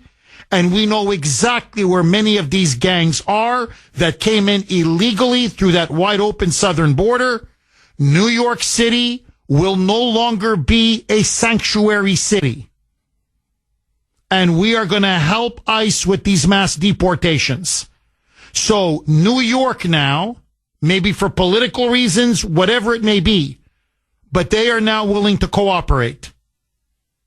Not so California, Illinois, and Massachusetts. So what you're starting to see now is some blue states are willing to play ball with Trump. But you have some hardliners. And these are the hardcore liberals and moonbats. California is clearly the epicenter. Gavin Newsom now said he's going to make California, quote unquote, Trump proof. The mayor of Los Angeles has said no how, no way. They will never cooperate with ICE or with Homan or Trump. And California is willing now to dig in its heels and block any attempt by the federal government under Trump to start deporting, in California's case, it will be millions of illegal aliens.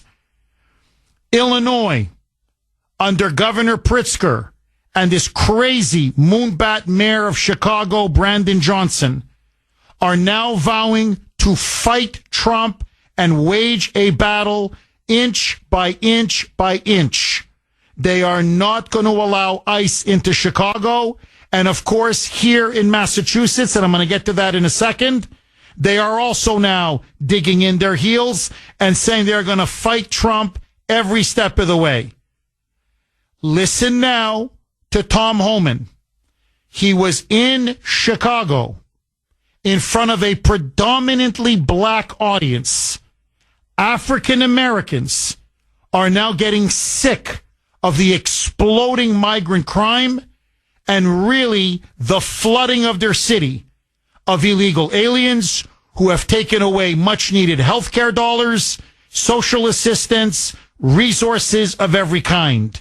Listen to Homan warning both Brandon Johnson and the governor, Pritzker, that their days running a sanctuary state and a sanctuary city are coming to an end. Roll cut 16, Mike.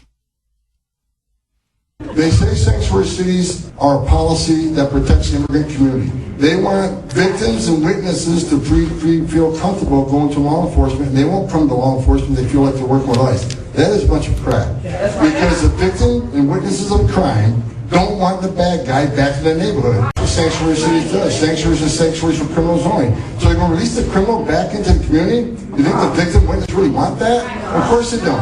And let me tell you something. When you release them back in the community, where is that illegal alien likely to reoffend? In the immigrant community. In the black community. In the black community. That's right. And when you release them in the community, it just means I got to send more agents in the community. Come on, we're ready. So get rid of the sanctuary policies. We're going to sue sanctuary cities on the next administration. So he's saying, look, we're going to sue them and we're going to send in ICE and they better not stand in our way. And of course, you know, they're cheering. Now, the big question is, how far are these mayors and governors willing to go? Next. 8:31, almost 8:32 now on the great WRKO. Jeff Kuhner, Boston's bulldozer. 617-266-6868 is the number. Okay, so what you're starting to see now are this hardening of the opposition among these blue state governors and mayors. California clearly is the linchpin. Illinois now is standing shoulder to shoulder with California, and I'm going to get to Massachusetts in a second. New York is starting to break away. Sandy and I were just talking about it off air. Adams in particular, New York City Mayor Eric Adams, clearly realizes his city is disintegrating. It is being crushed under this overwhelming flood of illegals that have descended upon New York. It is bankrupting welfare services. It's overrunning the hospitals, the schools. There is now a massive crime wave. And basically now he's realized the only person that can save New York is Trump. And that's why he's welcoming Trump now with open arms. Kathy Hochul now is starting to change her tune, the governor of New York, saying, no, we can work with ICE. We can work with these deportations. Let's start sending these gangbangers back. Let's start doing these deportations of convicted criminals and violent illegal aliens. Amazingly, Pritzker, the governor of Illinois, is now mimicking Gavin Newsom, saying that Illinois will fight these deportations tooth and nail. Brandon Johnson, that whacked out moonbat mayor of Chicago, who may end up being now the worst mayor in that city's history, openly said that he puts the rights of illegal migrants above that of even his own citizens. That Chicago will remain a haven and a sanctuary for migrants, no matter what the cost, no matter what the price, no matter how much the opposition is, even among the black community in his own city. So what you're dealing with is, in a sense, is open treason and open sedition. Now comes Massachusetts. And the question was, what would the People's Republic of Massachusetts do? Would it side with the more sane Democrats, say like in New York? Or are they going to go all out anti-Trump, all out treason and sedition? Well, we got our answer. Several days ago, in an absolutely stunning decision, the Boston City Council voted 13-0 unanimously to reaffirm Boston's sanctuary city status. Maura Healey then, in solidarity with the Boston City Council, has come out and said Massachusetts will be a sanctuary state now, a sanctuary state forever. Mayor Michelle Wu came out and said, in solidarity with the Boston City Council, sanctuary city now, sanctuary city forever. And so, Mayor Wu of Boston, Marxist Michelle Wu, Hold It Healey, have come out and said, not only are they going to order state and local police to not cooperate with all of these ICE deportations, but that in fact they're going to follow Illinois and California and will engage in open defiance. They are going to stop or try to prevent deportations from taking place. Now, let me just say this, and then I want to open it up to the phone lines. 617-266-6868 is the number. As I pointed out on X, and I want to reemphasize this, as Tom Homan has now rightly pointed out, Homan now has said Massachusetts and California and Illinois may be the three worst states when it comes to being a magnet for the worst criminals, drug traffickers, fentanyl dealers, child traffickers, child molesters, and gangbangers. And he says, and he's right, for the life of him, he does not understand why the mayors and governors of these three states in particular are so willing to allow the most dangerous criminal elements to terrorize their states, their people, and their communities. And in particular, as I said on X, and this needs to be said, regarding the city of Boston, have we forgotten 9/11 already? Have we forgotten the Boston Marathon bombing already? Not only by allowing these sanctuary cities, and then let's take Boston, to continue to flourish and turning Massachusetts into a magnet. And by the way, what do you think is going to happen? It's already happening. Illegals are fleeing New York. Where do you think they're going? They know a deportation is coming. They're coming here to Massachusetts. Tren de Aragua is coming. MS-13 is coming. Drug dealers, traffickers, literally gangbangers, murderers are leaving New York in anticipation of being arrested and deported. And they're coming into our state. So that means we're going to get more murderers and more rapists and more gangs and more drugs and more violence. But in particular, terrorists. By making your city, our city, a sanctuary city, by making our state a sanctuary state, you are literally enabling terrorists to hide in the shadows. And so what do we want? Remember, people forget this. Many of the 9/11 hijackers went through Logan Airport. They flew from Logan. They came to Boston. And that's where the planes were hijacked before they were slammed into the World Trade Center. Boston has always been a soft underbelly for Islamic terrorists. The Boston Marathon bombers, the Tsarnaevs, they came to Boston, or Cambridge to be more precise, but the greater Boston area. And they hid in the shadows until they struck when they felt the moment was right. So we have been a magnet for terrorists. This is going to make us a magnet for terrorists again. These people on the Boston City Council, frankly, are idiots. They're idiots. It's dangerous. All you're doing now is going to be inviting potentially more terrorist attacks. And if you think, come on, Jeff, hey, Al-Qaeda's beaten, Jeff, ISIS is finished. Really? Just look at Syria. It's now, again, vindicated, as I said 2 days ago. Not only do jihadists now run Syria, led by an Al-Qaeda thug and terrorist. Listen now to this, okay? Syria Airlines.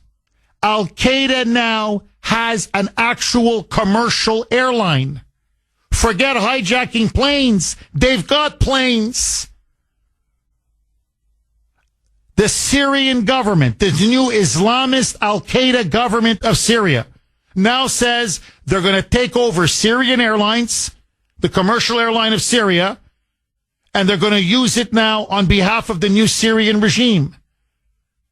And so Tom Homan came out yesterday with a big warning, saying, do you know what a danger this is now to our borders, to our cities, to our security?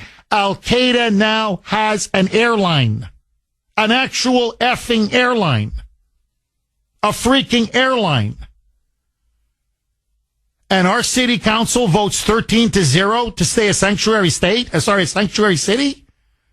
Sanctuary status? So we can't find the terrorists that are hiding here, that we know are here? What kind of people? You have to be an absolute lunatic to go out of your way to protect convicted criminals, rapists, child molesters, gangbangers ahead of your own citizens and your own people.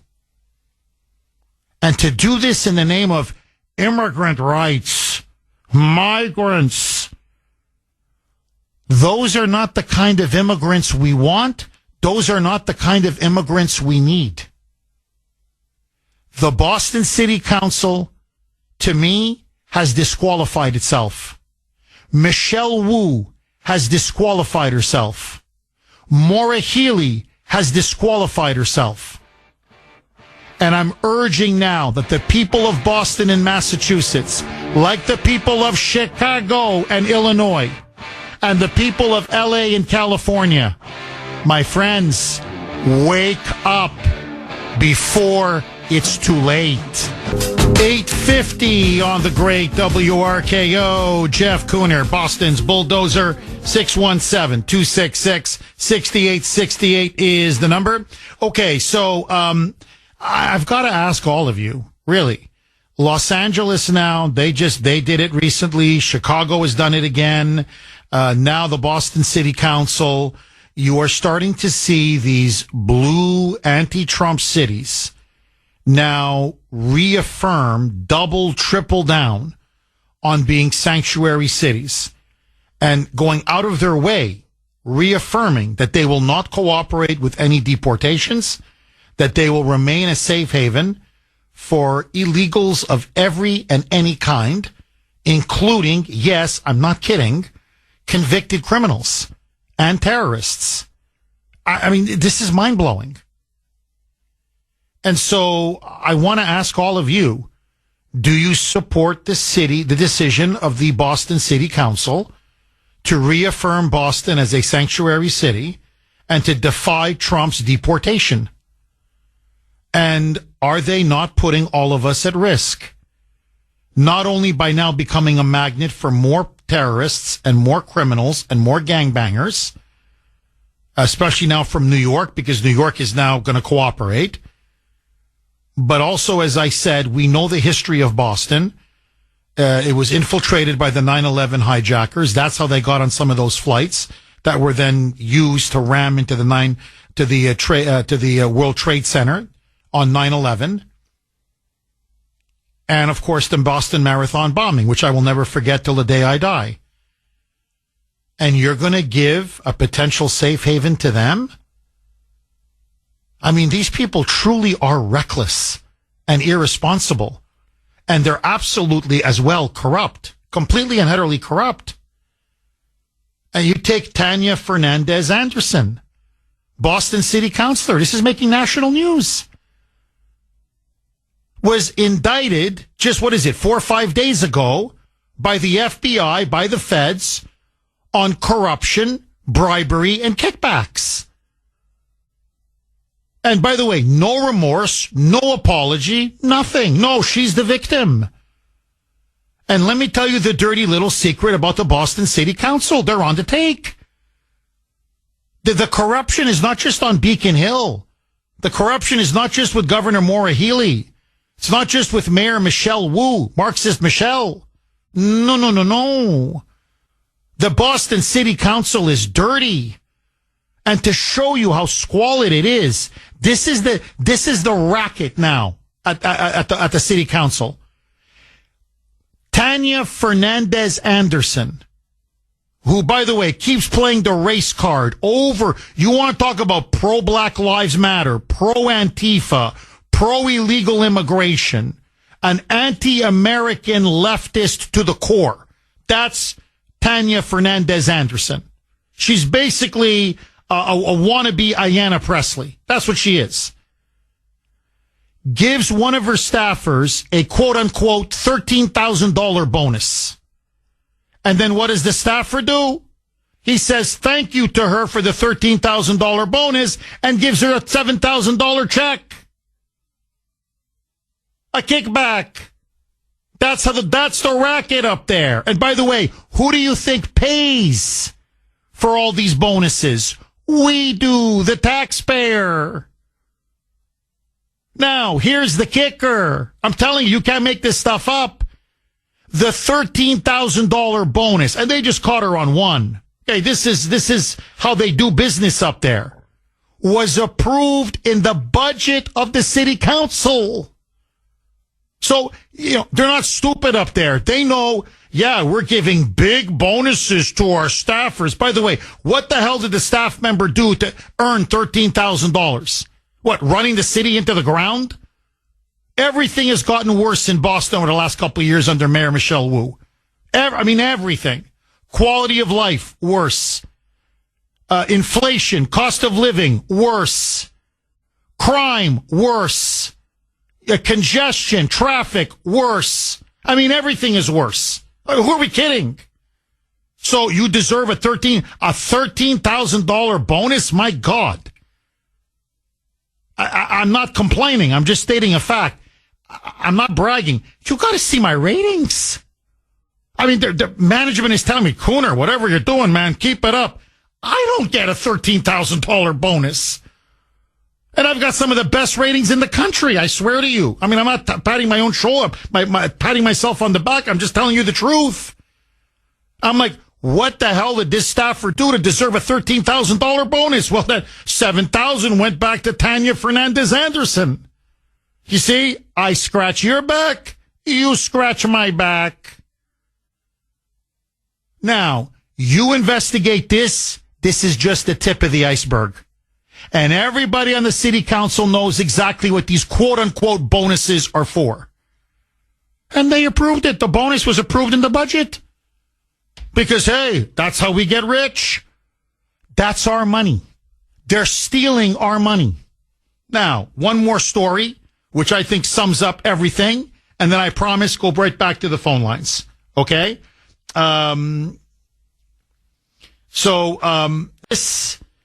This broke, I believe, yesterday. Don't quote me. It was either yesterday or the day before. An illegal alien. Another one here in Massachusetts. And remember, we had John Featherstone yesterday, who ran one of these migrant shelters in Marlborough, who talked at a Holiday Inn, who talked about how there were literally rapes going on at the migrant shelter. A 14-year-old girl was raped by her father repeatedly. A 16-year-old high school student was raped by a 29-year-old illegal alien at the shelter. Children are being molested and raped. No one was arrested. They're dealing drugs. They're dealing fentanyl. They're trashing the place. There are crimes being committed left, right, and center. Nothing. Maura Healey has known about this and doing nothing. She's completely covering it all up. Absolutely everything. Because she doesn't want the illegals to look bad, because that'll make her look bad. And the media in this state, like in Chicago, like in Illinois, like in California, are completely complicit. To give New York its due, one of the reasons why New York is under more pressure to deal with these illegals is because their media are covering the crime wave. They're covering what a lot of these illegals are doing. They're exposing it. So that's generating a lot of public outrage. Not here, not in Chicago, and not in California. Okay? Now, another illegal alien. This time was arrested by the feds for allegedly raping a woman outside of a bar in Plymouth, Mass. And for those of you listening, because we have big streaming audience, Jeff, you mean that Plymouth? Yes, the Plymouth Rock. Yep, Plymouth. Plymouth. This is the kind of trash that we're now bringing to our country. So he's a 21-year-old Brazilian who's got a rap sheet as long as my arm. He was only in the United States for 4 months. And guess what he concluded? Hey, where do I go to get all that free welfare? The food stamps, the free housing, the hotels, the catered food, the catered dry cleaning, all of it. Where do I? Massachusetts. Because it's got some of the lenient sanctuary policies in the country. So, apparently he raped a woman outside of a bar/restaurant Sunday morning. And you know who's paying for his defense? So not only are we bringing in illegals who are, sucking off the public teat and, living off our dime, but then they rape our women and then they get arrested. And you know who pays for his defense? We, the taxpayers. We, the taxpayers, are paying for this guy's defense. And it's costing the state billions of dollars every single month. The rainy day fund that we had, it's dry. It's gone. It's gone. They've burned through that. It's gone. This is unsustainable. But the Boston City Council, when they're not busy taking bribes and kickbacks, now say, oh no, we stand in solidarity against Trump. Don't you deport a single rapist. They may be rapists, but there are rapists. Disgraceful, disgusting, and it's dangerous. 617-266-6868 is the number. Okay, joining me now to discuss this and so much more, Dr. Grace, putting liberals in their place. Grace Vuoto, my wonderful wife, just full disclosure. Grace, how are you? I am very well, Jeff. Thank you so much for having me on. Well, I got to ask you right out of the gate. Holman is now saying this is going to be the mother of all crackdowns. This will be the largest deportation of illegal aliens in the history, not just of the United States, but of the world. He says we're looking at millions and millions of illegals are going to be rounded up. They are going to start with terrorists, murderers, rapists, criminals, gangbangers, child traffickers, drug dealers first. And yet Massachusetts, California, Illinois, this blue wall says that they will fight them tooth and nail. They will defy them. They're going to order the police not to cooperate. And they will do everything in their power to prevent the deportations from taking place. So let me ask you point blank.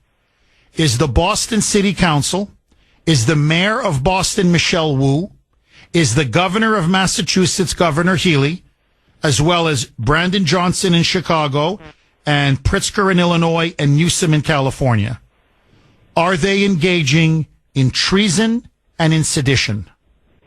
There's no question about it, Jeff. They are in open defiance of American laws.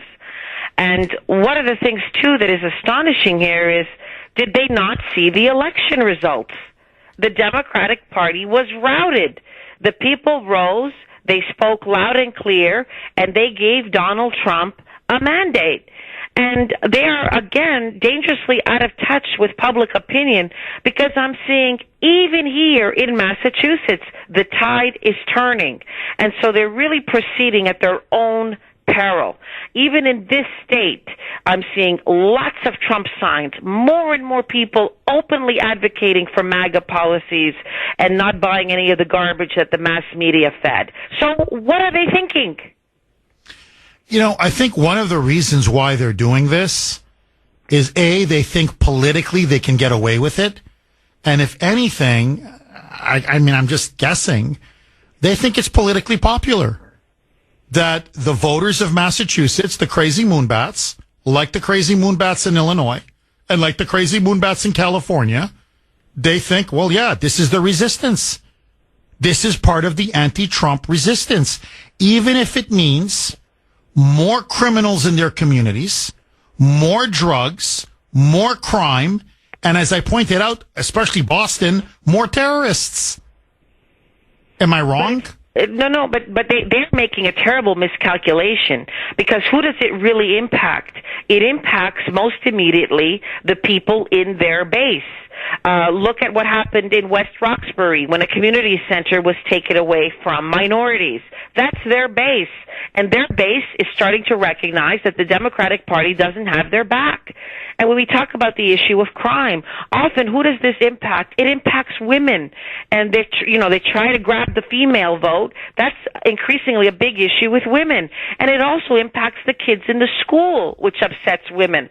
Let me tell you something. I have a dear friend who had a staunch Democrat here in Massachusetts that was determined to uphold all these democratic values. And then when her children's school got flooded with migrants, she turned. So they're just out of touch again with where even their own base is. And let them try it. They're going to end up with a black eye, a metaphoric black eye on this one. Holman says that if anybody stands in his way, he's going to arrest them for obstruction. That what they're doing is violating federal law, aiding and abetting illegal aliens, which is a crime. He actually even points to the specific statute. Are these counselors that, as I mentioned, Tanya Fernandez Anderson, who took a bribe, allegedly, So you've got dirty members of the council. You've got dirty members on the state legislature. You've got dirty people within the governor's office. Are they willing to stand up to the feds and go to jail? Is Michelle Wu willing to go to jail? Is Maura Healey willing to go to jail? Maybe one or two would be willing to do that because they want to make a name for themselves and maybe try to launch themselves into a larger role in the future with a small portion of the base. But think about what's going to happen. If other states comply with the new regime, then where are all those illegals going to go? So aren't we going to be flooded with even more than ever before? So if, say, all our neighbors are complying with this, where are the illegals going to flee? They're going to come to the few remaining sanctuary places, and that's going to put even more pressure on all our public services, and there's going to be an outcry. This is a fool's errand. They should recognize right away the tide has changed.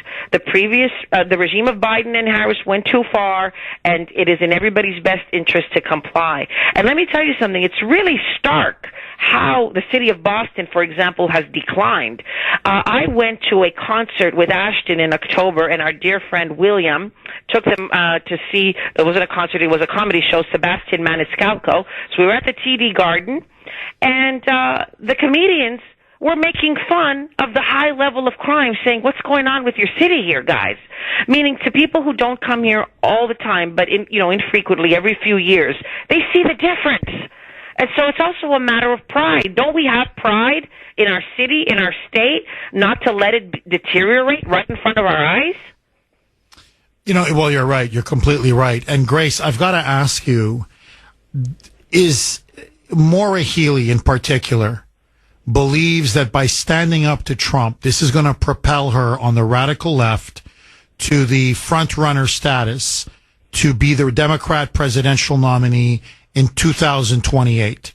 That you see it as insane, I see it as insane, but for many Democrats, opposing Trump and defending illegals is for them a sign of virtue signaling and, in their view, a sign of compassion and something that should be lionized and celebrated. Is Maura Healey going to ride this all the way to a presidential nomination, or is this going to come back and bite her? I think it's going to come back and bite her. I think she's going to be left dangling without sufficient support because across this state, many people have had enough. Even though this state remains technically blue, right, which is a question mark in my view, in the sense, we've talked a lot about election integrity, and one of the questions we should be probing is, what about the election system here in Massachusetts? But I've even seen visibly and through conversations open support, more and more open support for MAGA. So I think there's a movement afoot, and somebody like Maura Healey just hasn't gotten the memo yet. And she thinks she's going to ride it to a greater position. She's likely going to ride it into oblivion. From your lips to God's ears. Seriously. I hope you're right. I hope you're really right. Grace, why are they so willing to go to the mat for illegals? To the point, let's just go to Chicago for a second. You've got Brandon Johnson, that crazy moonbat mayor, he's African American. He goes in front of an overwhelmingly, predominantly black audience, and they're booing him. They're swearing at him. They're yelling at him. They're hollering at the guy, saying crime is exploding. They're taking away all of the shelters. Our homeless people are out on the streets. They're using up all of the social assistance, all of the welfare, all of the food stamps. Our people are being abandoned and left behind. And his answer to them, the migrants come first. This is who we are. Why are the Michelle Wus, the Brandon Johnsons, the Gavin Newsoms, the Maura Healeys, why are they willing to go to the absolute mat? Not just for foreigners, but literally for convicted criminals over their own citizens. What is it about these people that is so perverse? Yeah, in part it's because they've gotten this far saying those things. So there was a portion of their base that allowed them to ride on these. So now what? Now they would have to reverse themselves completely. So some of them don't want to do it. That's one reason. Another reason is it's part of their ideology. It really is part of their ideology. They do not admire the United States, and they are these insane globalists who prefer other people to our very own citizens, and they prefer the values of other countries to the values of this country. So you're saying this is almost a deliberate plan or plot on their part to dilute and ultimately destroy the United States, to replace us, the great replacement. You bring in the third world, you become the third world. And to transform our ideology from one of pride in who we are to one of what they call diversity, which really is elevating other cultures and other traditions ahead of American values, American traditions, American institutions. Do you think the Moonbats of Massachusetts, and I've got less than a minute now, do the Moonbats of Massachusetts hate themselves and hate their city and hate their state so much that they're willing to transform it and destroy it? Well, in their mind, they think they're heroes.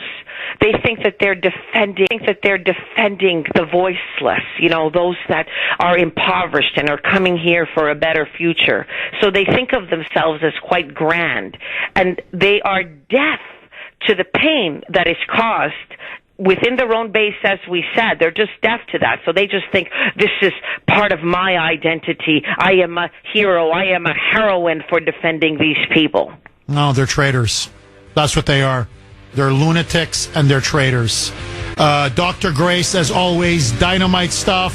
Dr. Grace putting liberals in their place. Grace Voto. We will talk to you same time, same place next week.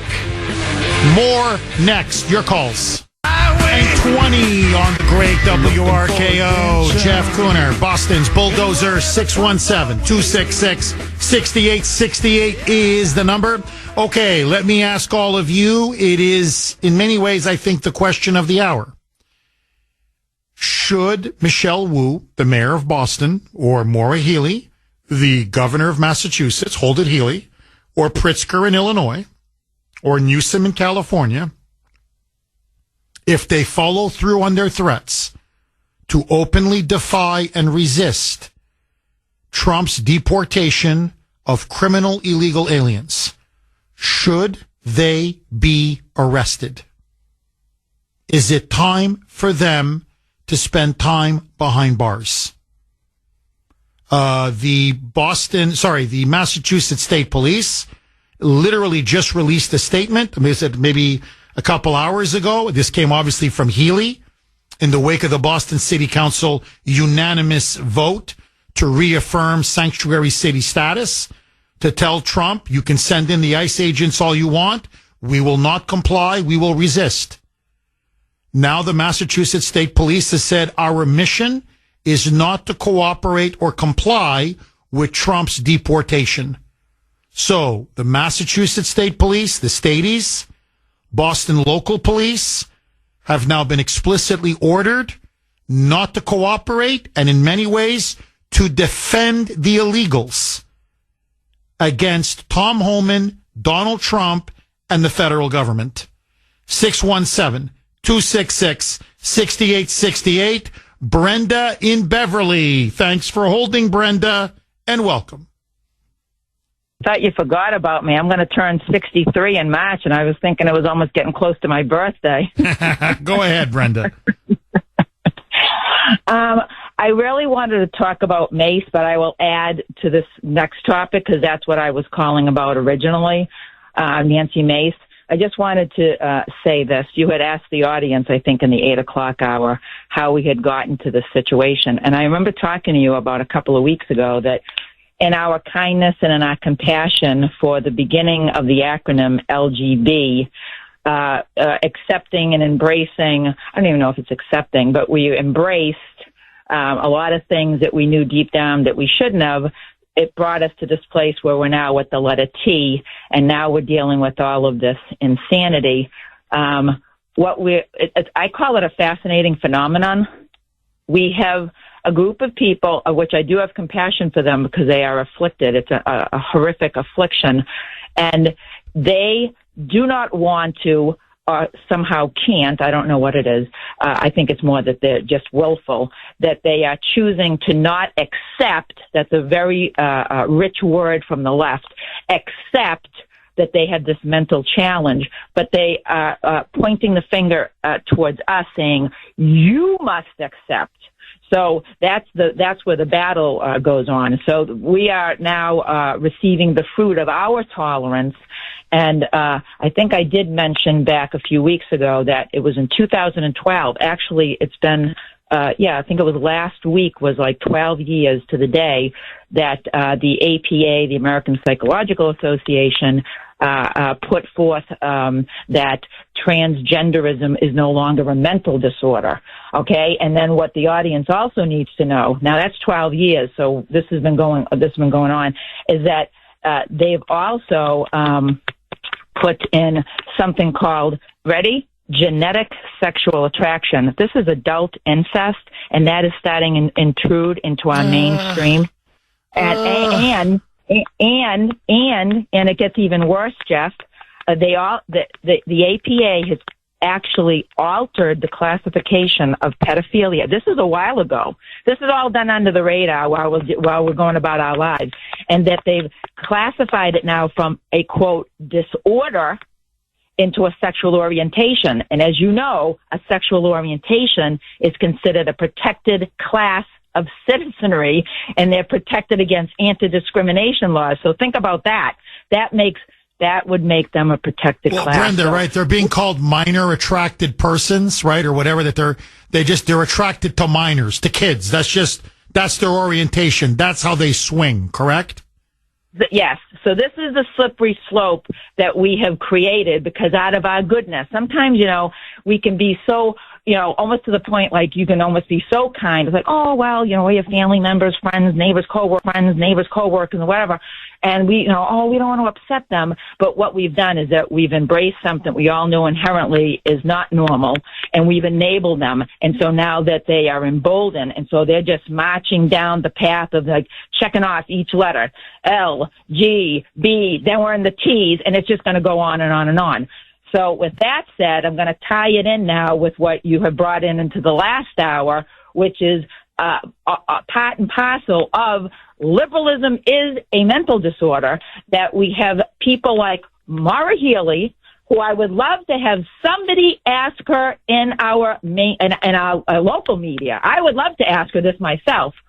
What is the motivation, Maura, for you to protect? I'm not talking about, a mother, a single mom with a couple of kids and that kind of stuff. I'm talking about what is it that you feel the need to protect criminals, i.e. rapists and murderers? Please, I'm all ears. I want you to explain exactly. As a former attorney. No, I'm with you. Look, Brenda, that's the question that needs to be posed to Healy, to Wu, to the Boston City Council, to Pritzker, to Johnson, to Newsom. Mayor Eric Adams, Kathy Hochul of New York, even they're saying the insanity must stop. So why won't it stop here? 9:31 on the great WRKO. Jeff Kuhner, Boston's bulldozer, cleaning up the liberal bull. 617-266-6868 is the number. Butch in Natick. Thanks for holding, Butch, and welcome. Thank you, Mr. Kuhner. It's first time, long time. Welcome, Butch. Thank you. Jeff, my comments on the illegal immigration, the deportation, the cities putting up all this front. I'm a mid-level union guy.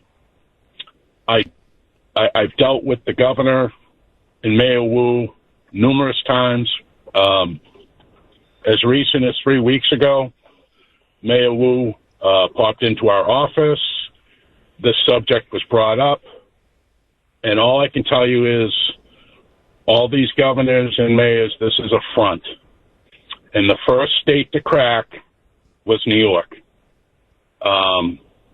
Because the president, no pun intended, his trump card is stop federal funding. And that is a big concern because I was in this briefing of Mayor Wu's, because if he cuts the federal funding, as he should, if they're going to resist, that means their budgets are going to go crazy. They're not going to be able to pay for federal programming. And this affects law enforcement, teachers, fires, and the city workers. If they lose that funding, she's in deep doo-doo, and she knows this. And she said, her own words, eventually we would have to submit. So the council can put up this front. I'm telling you, it's all a big front.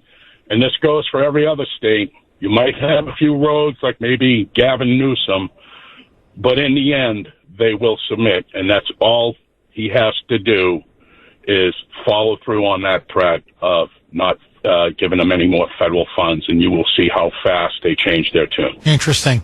So, Butch, you're saying, basically on insider knowledge, this is mostly all talk, no action, that they want to seem tough to the Boston Globe and to their Moonbat supporters.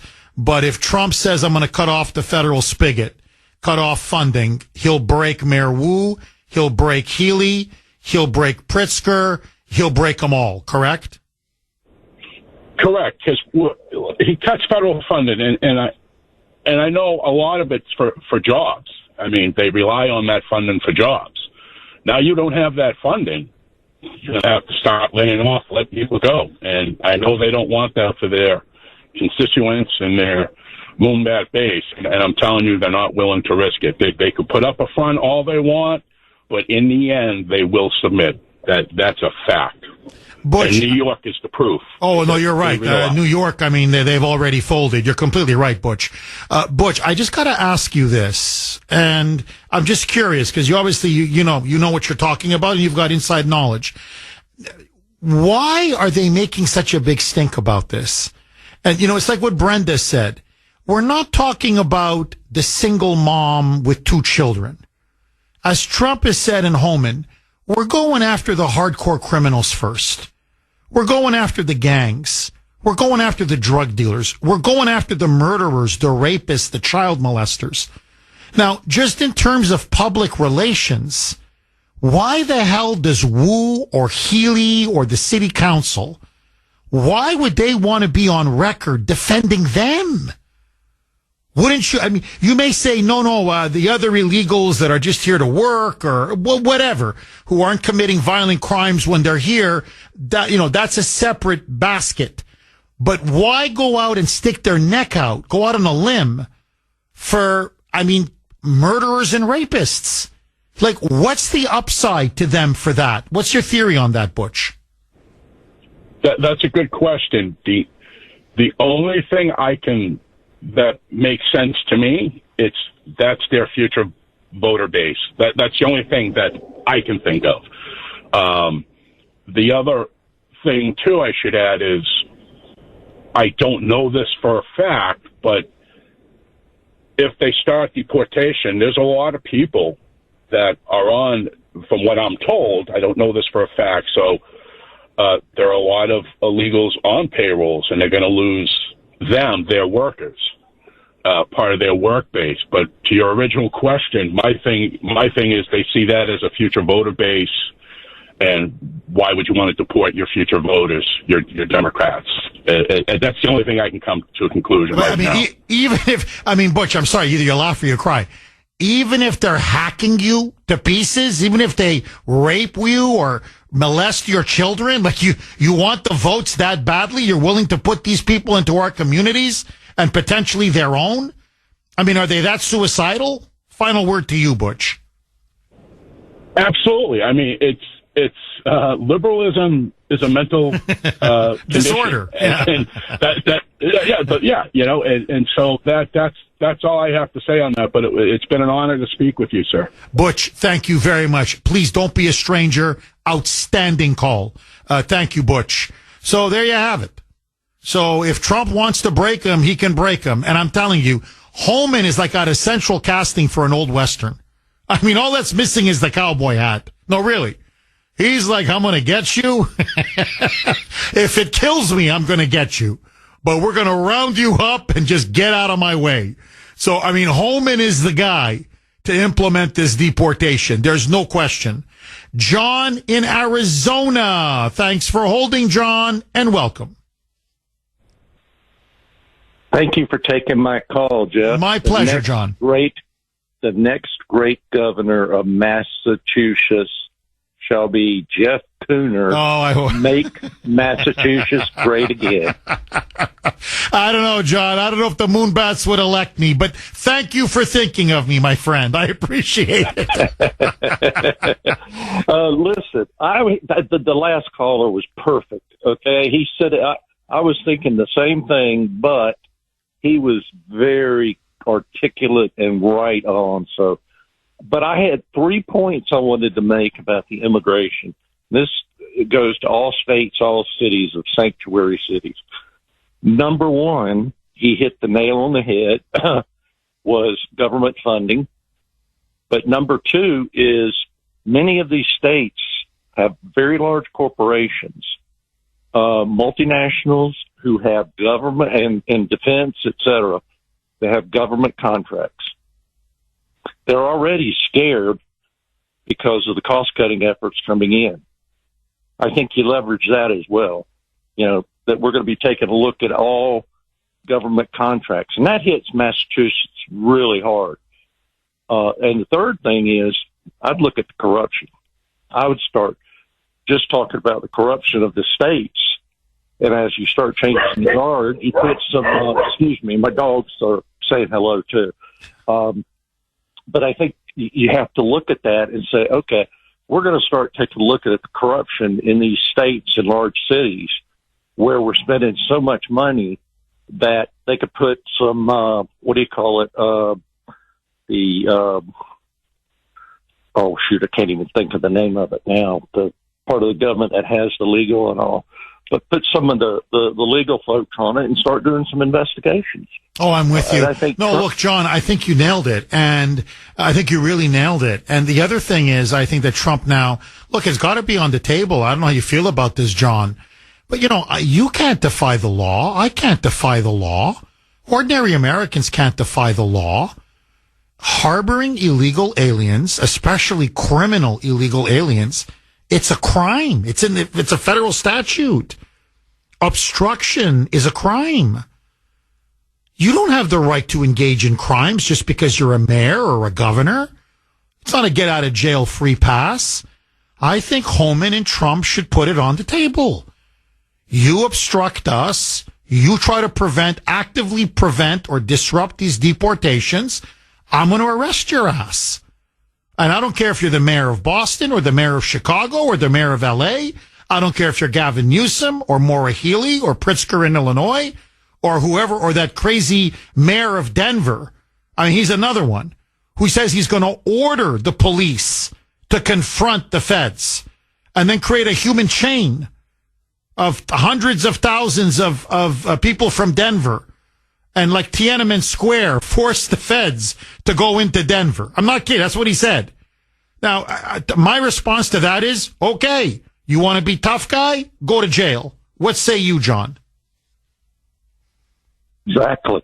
I'm totally with you, and I think we now are getting the constitutional legal power to start doing some of those things that need to be done from a legal perspective, enforcing our laws and the Constitution of the United States. One last comment. I live in Arizona. We get hit by illegal immigration terribly. Drug trafficking, we have one of the major corridors running up from Nogales up through Phoenix, and it's huge. And what I'm seeing is I live just outside of Tucson. The scuttlebutt now is they're starting to get scared because they're fearful of the Trump administration cutting back on programs, funding, things like that, just like the earlier gentleman mentioned so eloquently. they are starting to worry too. So there's not as much support for these open borders, and which is going to hurt the cartels. And I agree with you, John. You watch. You just give Homan and Trump 1 year, and it's not just illegal immigration that's going to plummet. You watch how the drugs plummet as well. And down the stretch we come. 9:50 on the great WRKO. Jeff Kuhner, liberalism's worst nightmare. Mary in Winthrop. Thanks for holding, Mary, and welcome. All of your listeners. I've been thinking about these very defiant decisions that are being made in California, in Illinois, New York, and here in Massachusetts. And in no way do they echo the words of those first words of our Constitution, we the people. We the people for whom their elected officials swore to ensure domestic tranquility, provide for the common defense, promote the general welfare. These very, very defiant decisions sound more to me, I'm not kidding, they sound more to me like those of a dictatorship. And dictatorships, as we know, we've seen in history, they always lead to the people suffering. And I was thinking about Daniel Penny, who he saw something on that subway that had the potential of harming those in the subway. And he didn't just see something, he did something. And soon after he did something, Jordan Neely, if I'm not mistaken, and then after him, another man, Eric Gonzalez. So you see one person seeing something, doing something, and then someone else joining in, and the voices get louder and louder and louder, we the people. And just as they saw the potential of something happening and harming the people in that subway, so we are seeing that these defiant decisions have also the potential of hurting we, the people, we, the American citizens. But we must do something. We must come together, organize marches, hand out leaflets, go to the media, turn up and speak up at City Hall like the lady did in New York.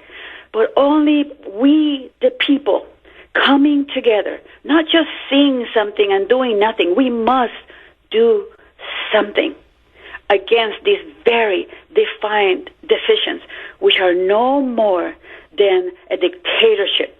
And dictatorships always lead people to suffering. Dictatorships is their way of saying, this is the way it is, and we are going to do it. But we, the people, together have a much, much stronger voice than one person in California, one person in Illinois, one person in Chicago, and one person in Massachusetts. You know, Mary, very powerfully and very well said, I have to say. No, this is, I think, what is catching a lot of Americans off guard. And honestly, as you point out, it's very disconcerting. It's very upsetting. We spoke, you talk about, people speaking out. I don't know if in the history of any democracy, or we're a constitutional republic, but I'm using their term, democracy, have you seen 76 million voters send a message as loud and clear as we did in rally after rally, state after state, and in this last election? I mean, it was a decisive mandate. Trump won the popular vote. He destroyed Kamala in the Electoral College. He ran the table. Every swing state he won, every single one of them. And the message was loud and clear. Secure the border. Stop this onslaught, this border invasion of illegal aliens, of criminals, of drugs, of sex traffickers. Stop it all. Our cities are under siege. Our country's under siege. We've had enough. And for these governors and these mayors and these, corrupt city councilors who now are being indicted, literally being indicted, like Tanya Fernandez Anderson, for taking bribes and kickbacks. And suddenly now they're going to defy the will of the people? They're going to defy the country? They're going to defy the entire last election? because they want to continue to flood this country with unvetted illegals and criminals? I'm sorry. These people are crazy. And you're right. There is a communist dictatorial mindset. And I think we got to tell them now. And that's why I'm urging, really, I know Trump's people listen to the show. And I know Homan has come very close to saying this. But I think he's got to say it. You know, he says, don't get in my way. And he gives them the statute. And he's saying, look, don't violate this statute. Don't force me to do something. I think he's got to come out and say, look, you resist this deportation. You stand in our way. You harbor criminal illegal aliens. We're going to arrest you. And I don't care if you're a city councilor, if you're a mayor, if you're a governor. I don't care who you are. So knock it off. Because the American people have had enough. And you know, Mary, I got to say this. For Maura Healey and Michelle Wu and the city council, what they're saying, this is what they're telling. They're telling the illegals of New York and of Rhode Island and of Vermont and of Maine and of New Hampshire, because they're all going to comply. So your illegals, send them to us. Because everybody knows the incoming governor of New Hampshire, Kelly Ayotte, said, no, we're not going to be a sanctuary state. We're not going to have sanctuary cities. So where do you think the illegals of New Hampshire are going to go? They're going to come to Mass. The illegals from New York, now that Adams and Hochul have said we're going to comply with Trump, they're going to come to Mass. So you want to bring in even more murderers, more rapists, more terrorists, more illegals? Eh, loco. They're crazy. Bye-bye.